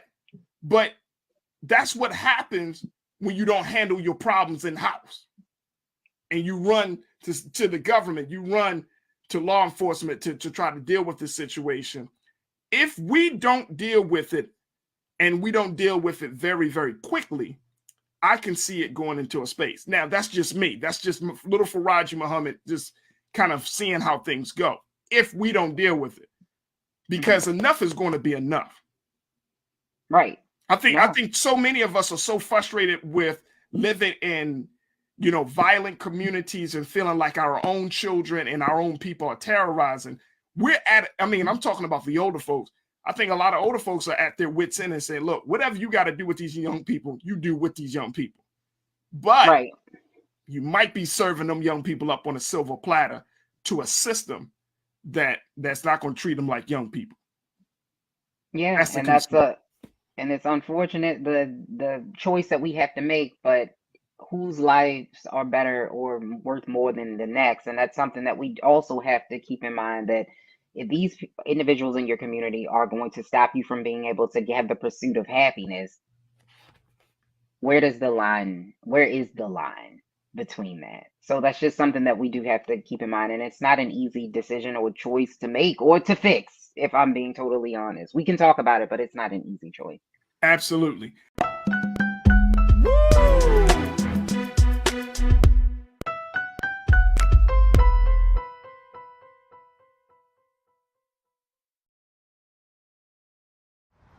How about sushi? I just had sushi for lunch yesterday. How about tacos? Automatic emergency braking, one of 6 advanced safety features standard on every 2022 Chevy Equinox. Find new technology. Find new roads. Chevrolet. We're all impacted by the culture, whether we know it or not. From politics to music and entertainment, it's a huge part of our lives, and we're going to talk about it every day right here on The Culture with me, Faraji Muhammad, only on the Black Star Network.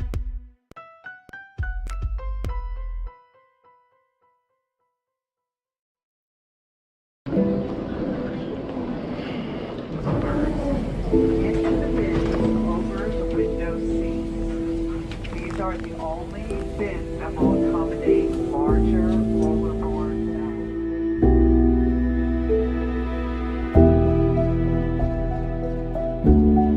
They put 10 in here? 10, and you don't come out till you die. And you eat him, you eat 10. Oh my God.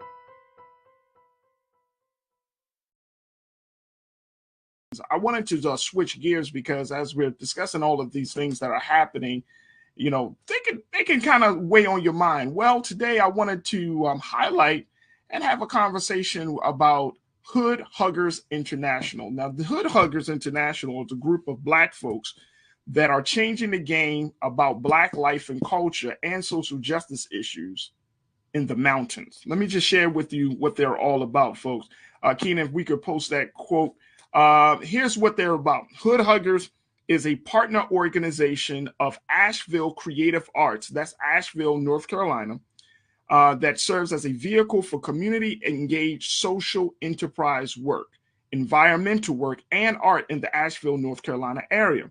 Asheville is a city in western North Carolina's Blue Ridge Mountains, a province of the Upper Appalachian Mountain Range known for its vibrant art scene, historic architecture, and African-American contribution. Folks, it is Hood Huggers International that is moving to bring Black folks into mountain life. But they're doing it in such a way that they are continuing the great tradition that was started to revive what they call Affrilachia. Are y'all familiar with this? When I saw this, I was like, oh, you know what I mean? Like it was just one of those things like black people in the mountains? Yes, Affrilachia, folks. And this was a terminology that was coined by a Kentucky-based writer and poet, Mr. Frank X. Walker, that focuses on the cultural contributions of Black artists. Now, here to talk to us a little bit more about this is culture crew member Rashad Staton, who is a nonprofit leader, an educator, and advocate / activist. Rashad, thank you so much, brother. Always a pleasure to talk to you. How are you today? Always. I'm blessed and favored, brother. Thank you for asking. Hope the same is for you. Yes, sir. Absolutely. Rashad, Affrilachia, excuse me. Affrilachia.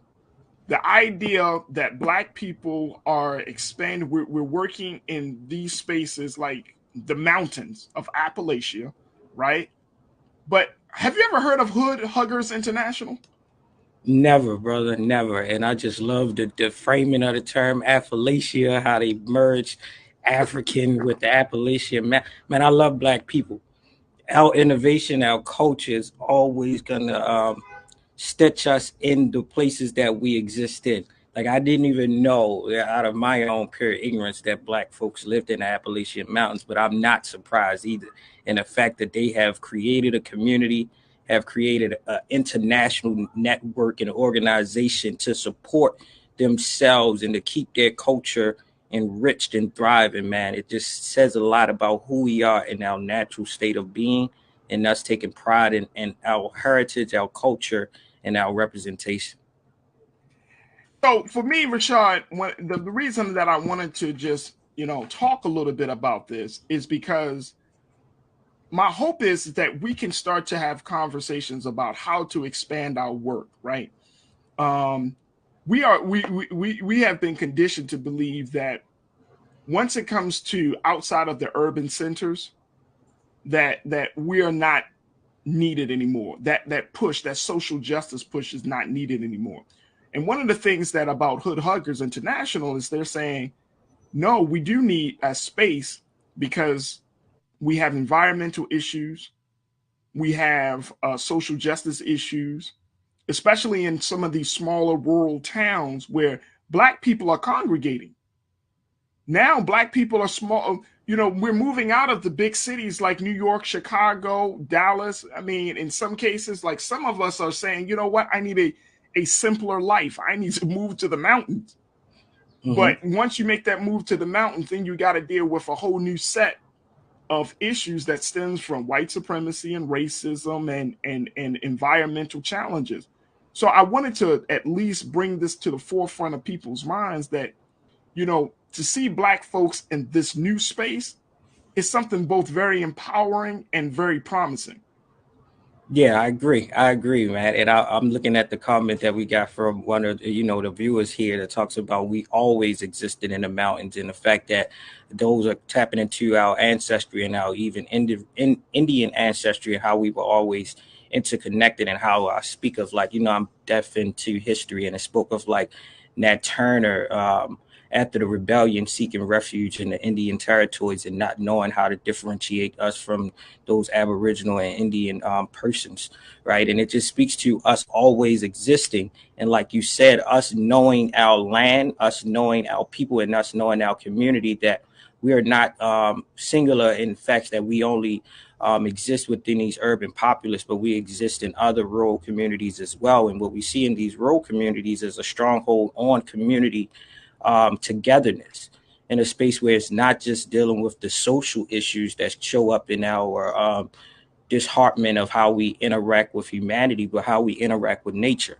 right? And these folks understanding environmental consciousness and understanding how to sustain themselves using the nature around them just shows us, if we tap into our original state of being, that we can always thrive and we can always use our nature to make sure that we are sustainable and that we can live a fruitful livelihood. So I think a lot of what we might be seeing from Hood Huggers can easily translate back into urban communities, as some of their programming around education, arts, around history, and around expression. We see this in very smaller subsidies in our urban populations, but how do we take this unique approach of this smaller community that have found a way to create international footprints. I think that's something that can allow us to scale out with the minimalist distractions that they may get versus those that are already residing in urban populations. Because, like you just said, we are watching another migration of Black and brown folks across this country, going back to rural areas, going back and moving outside of just the common grids and things that we have often been perceived to think that's only where we reside at, right? We watch this differentiation of like, these de jure segregation policies that move us from the cities out into the nearby counties, but we're also now populating these rural areas, and we're going back down south rather than these northern, upper northern southern states like Maryland is, but we're going further down south to get that. And we're seeing this even in the rural communities that are surrounding, you want to say Houston, Texas, or surrounding Charlotte, North Carolina, and surrounding these areas outside of the Atlanta that we all seek pride in. But we see these others existing in these communities too. And I'm just willing and curious of what we can learn from them that we can sustain ourselves in these urban populations. Absolutely. I want to bring some comments in, folks. Post your comments. Let's get to them. Shalinda said Black folks were already in the mountains. So let's post Shalinda's comment real quick and get her thoughts on this. And folks, y'all keep it coming. Black folks were already in the mountains. Truth be told, the Indians that hid in the mountains were my Black ancestors. Absolutely. Absolutely. I love that. I love that. Lana checked in and said, look, I'm from a small town. I think this is Arkansas. Am I not in AR? That's Arkansas, correct? If I'm not mistaken. Is that Arkansas? I believe that is. Y'all gotta forgive me. I know, letters and stuff or initials for the states. I'm gonna say Arkansas because she said the Midwest. I've been in the Midwest since college. I just bought 6 acres and trying to buy 7 more. I want to go home. The air smells different. Trust me. Lana said, yep, that is Arkansas. All right, Lana, thank you so much. No, you know what? Lana, let me tell you something. You know it and I know it. You understand the power and the value of land. So if you got 6 acres, that you got a nice piece of land there, right there. And then you're trying to buy 7 more? Come on, sis. You're going to have to grow some food. All power to you. She's going to have to grow some food for us. Lana, you're going to have to grow some food. She want to go home. The air smells different. Trust me. And you know what, Rashad, it's interesting because like our generation, well, you're younger than me, but I think we're still like, I'm on the tail end of the generation. But the fact is, like our generation, those your age, a little bit older and leading up to my age, we don't know about this part of our culture, about being a part of the land, about living in the mountains, about that. I mean, I think there's a segment of young people of the next generation who are into that. But we've been so urbanized, and I don't even know if that's a word. Is that a word? I don't know, but you can get coined for it. Everything. The idea of us going out, living off the land, tilling the land, cultivating it, going on a farm. I mean, generally those things happen when you get into your 40s. Like I'm in that space now. Like, oh, that'd be dope to kind of have a farm. You know what I mean? That'd be simplify dope life a little bit. That I can actually eat. That would be dope. Like I would want my children to eat what's coming from the ground. You know what I mean? They don't have to worry about the processes of stuff.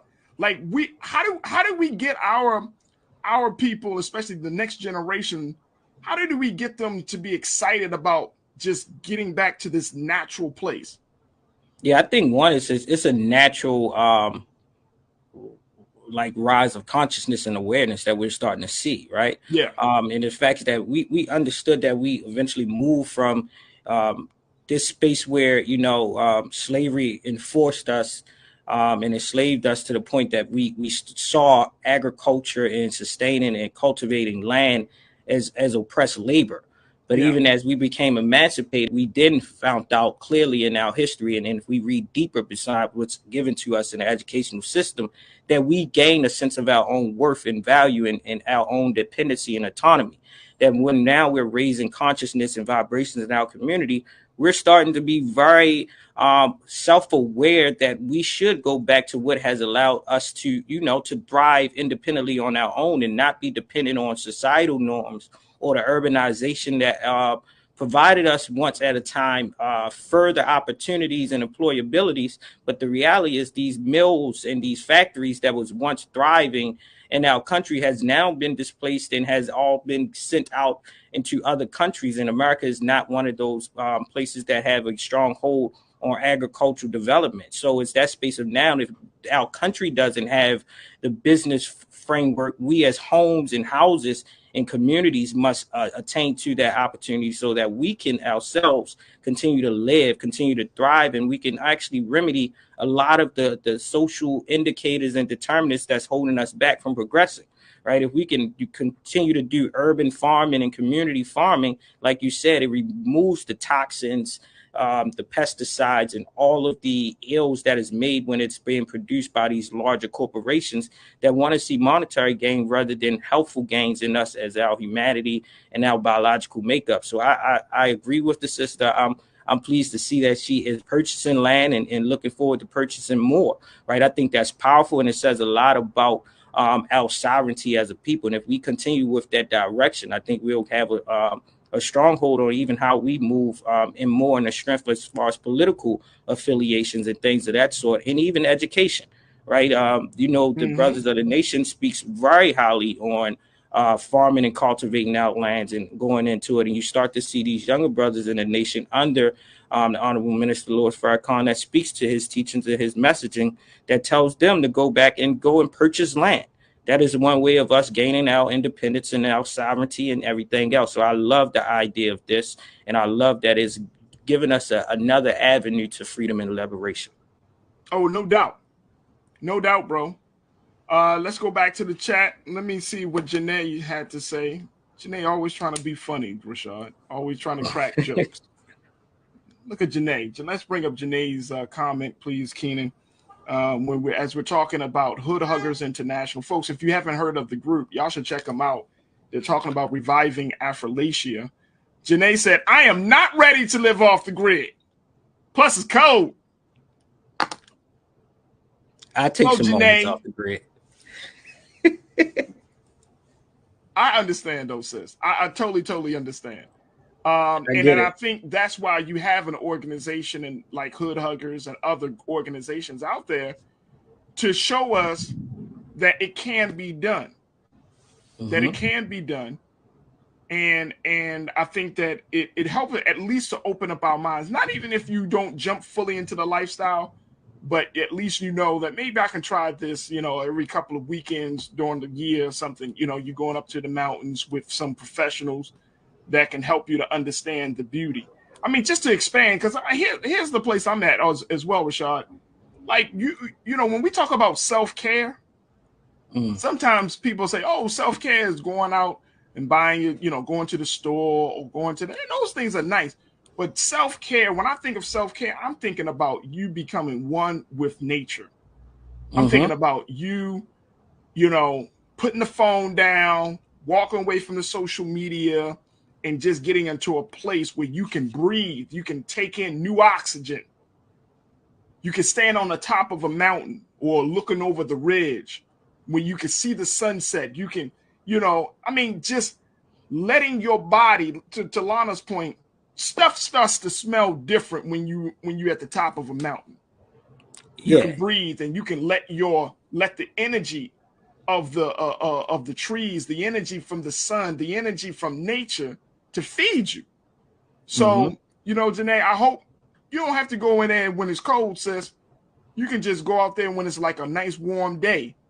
I don't know what city you in, but I would highly encourage, all your major cities, there are places, especially like on the East Coast. And then, of course, on the West Coast, you got mountains all over the place.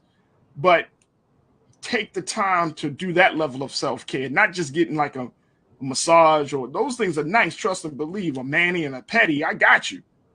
But that self-care, being one with nature, I think would change your life.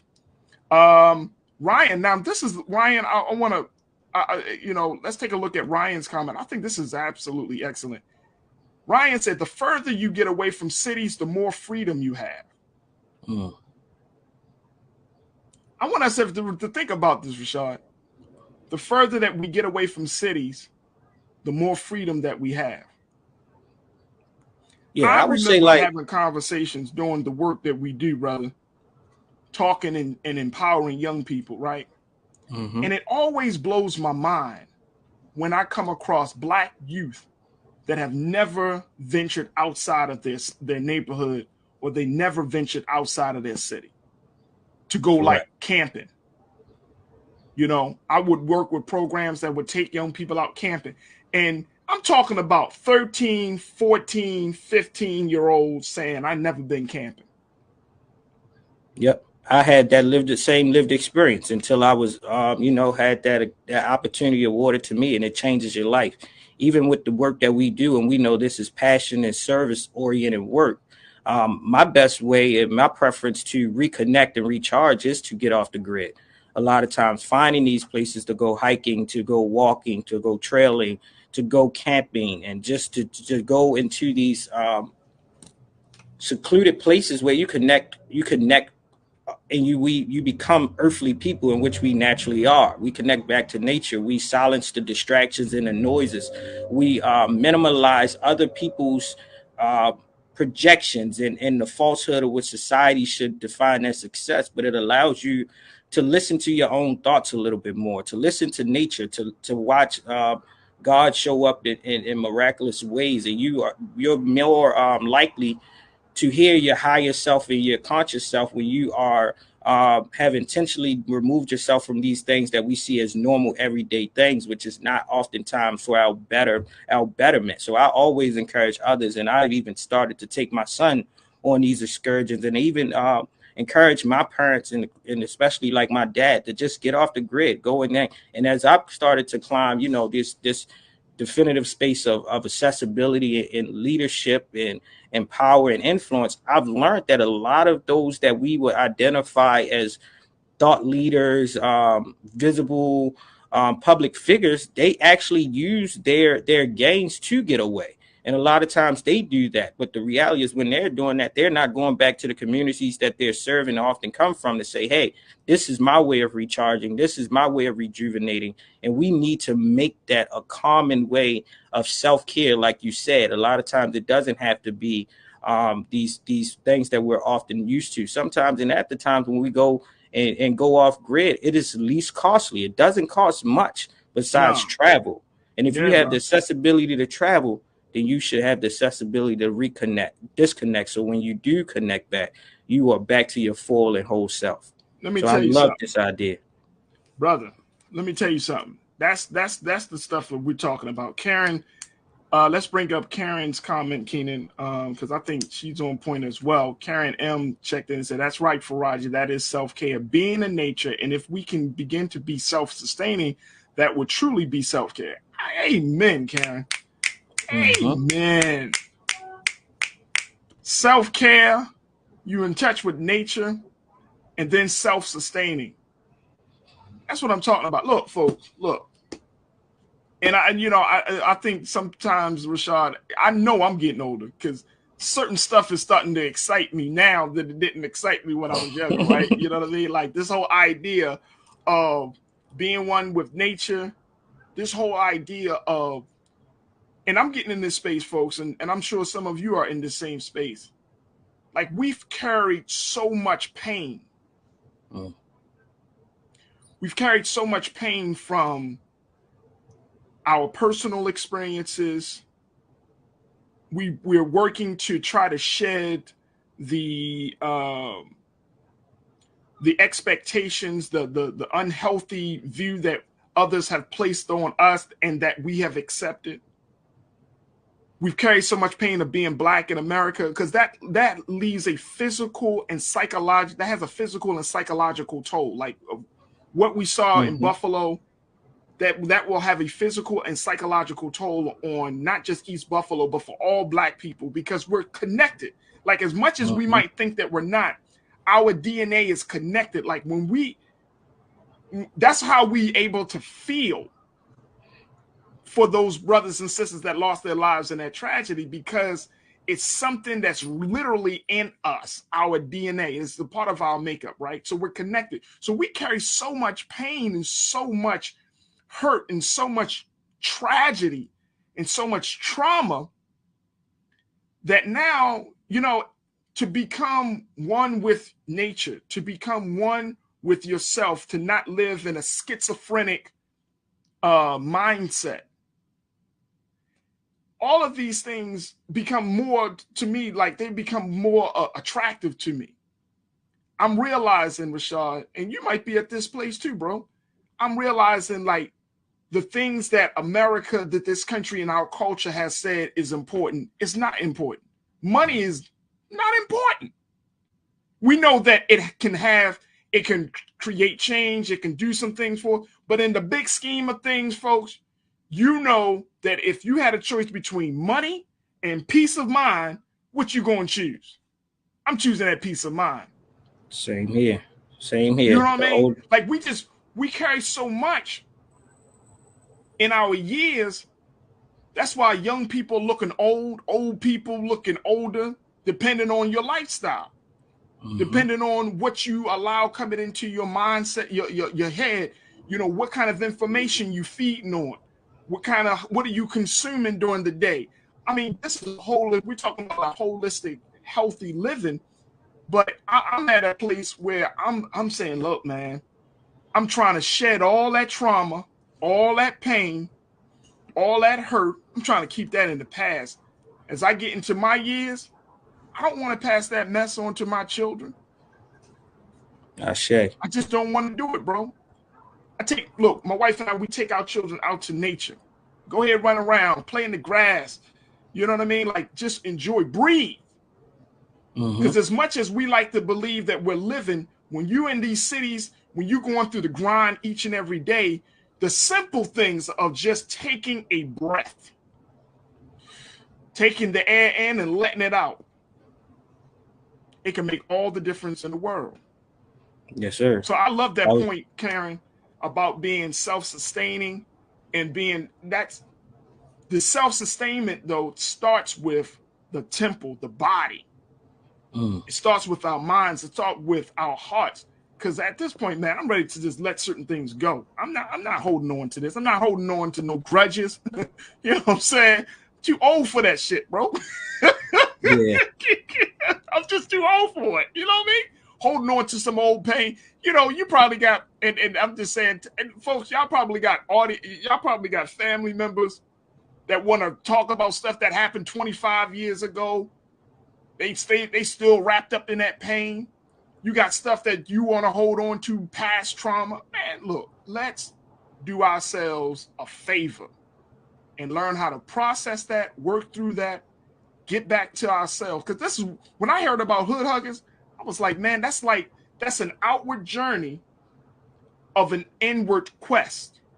I like how you put that.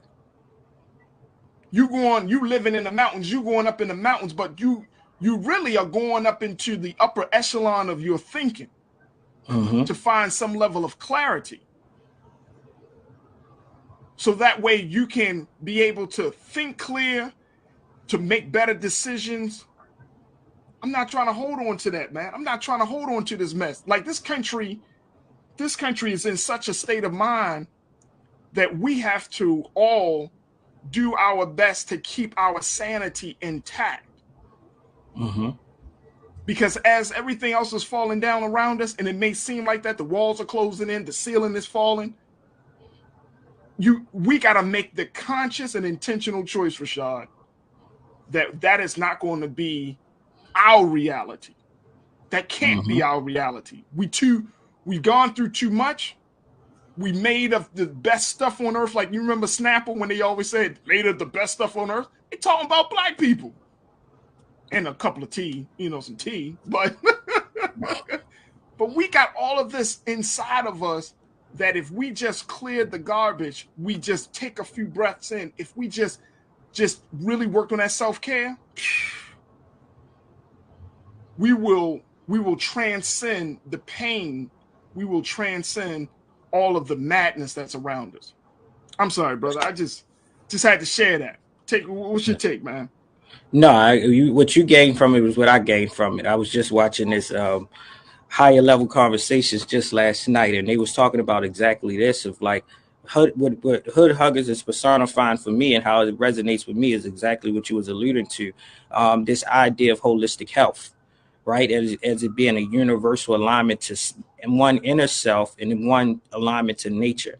And the fact that they have tapped onto this and have sustained this will show that this community itself will continue to thrive, will continue to exist, and will continue to navigate whatever comes their way because they are so in tune with self, they're so in tune with nature, and they're so in tune with the universal community around them that I applaud them for this, and I applaud you for speaking this up, because those that are a viewership and those of an audience that reside within an urban populous city or town, let's say, we should now look forward to other ways to recharge, recenter, and like you said, reduce the noise of distraction and suppression and get to a sense of what really matters.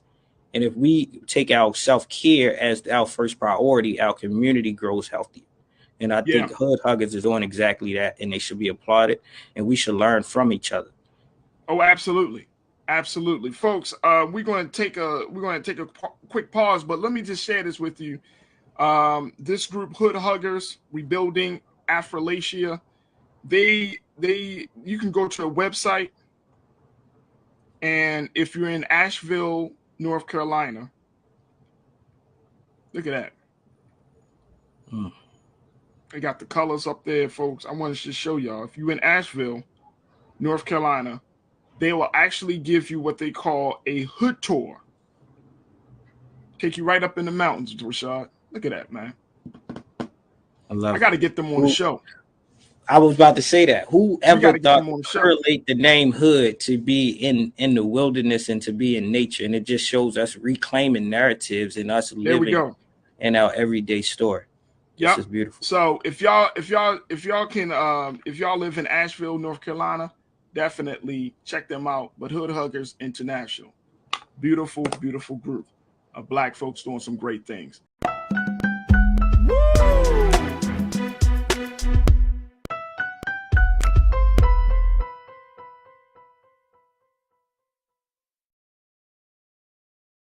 iPhone 13 on us for every customer. Current, new, everyone.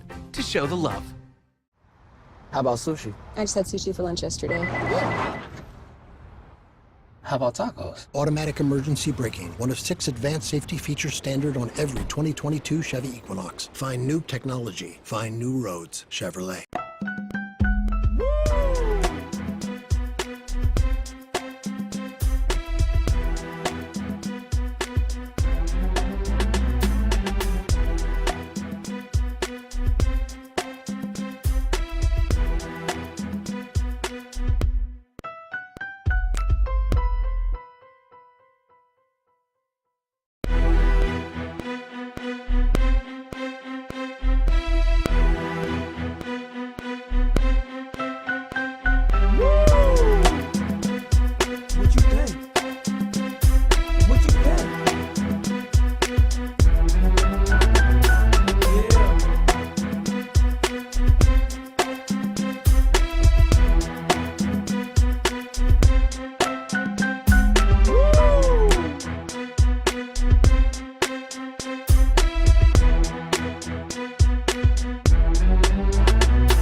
Yeah, we came to get crunk. Hey, we came to get crunk.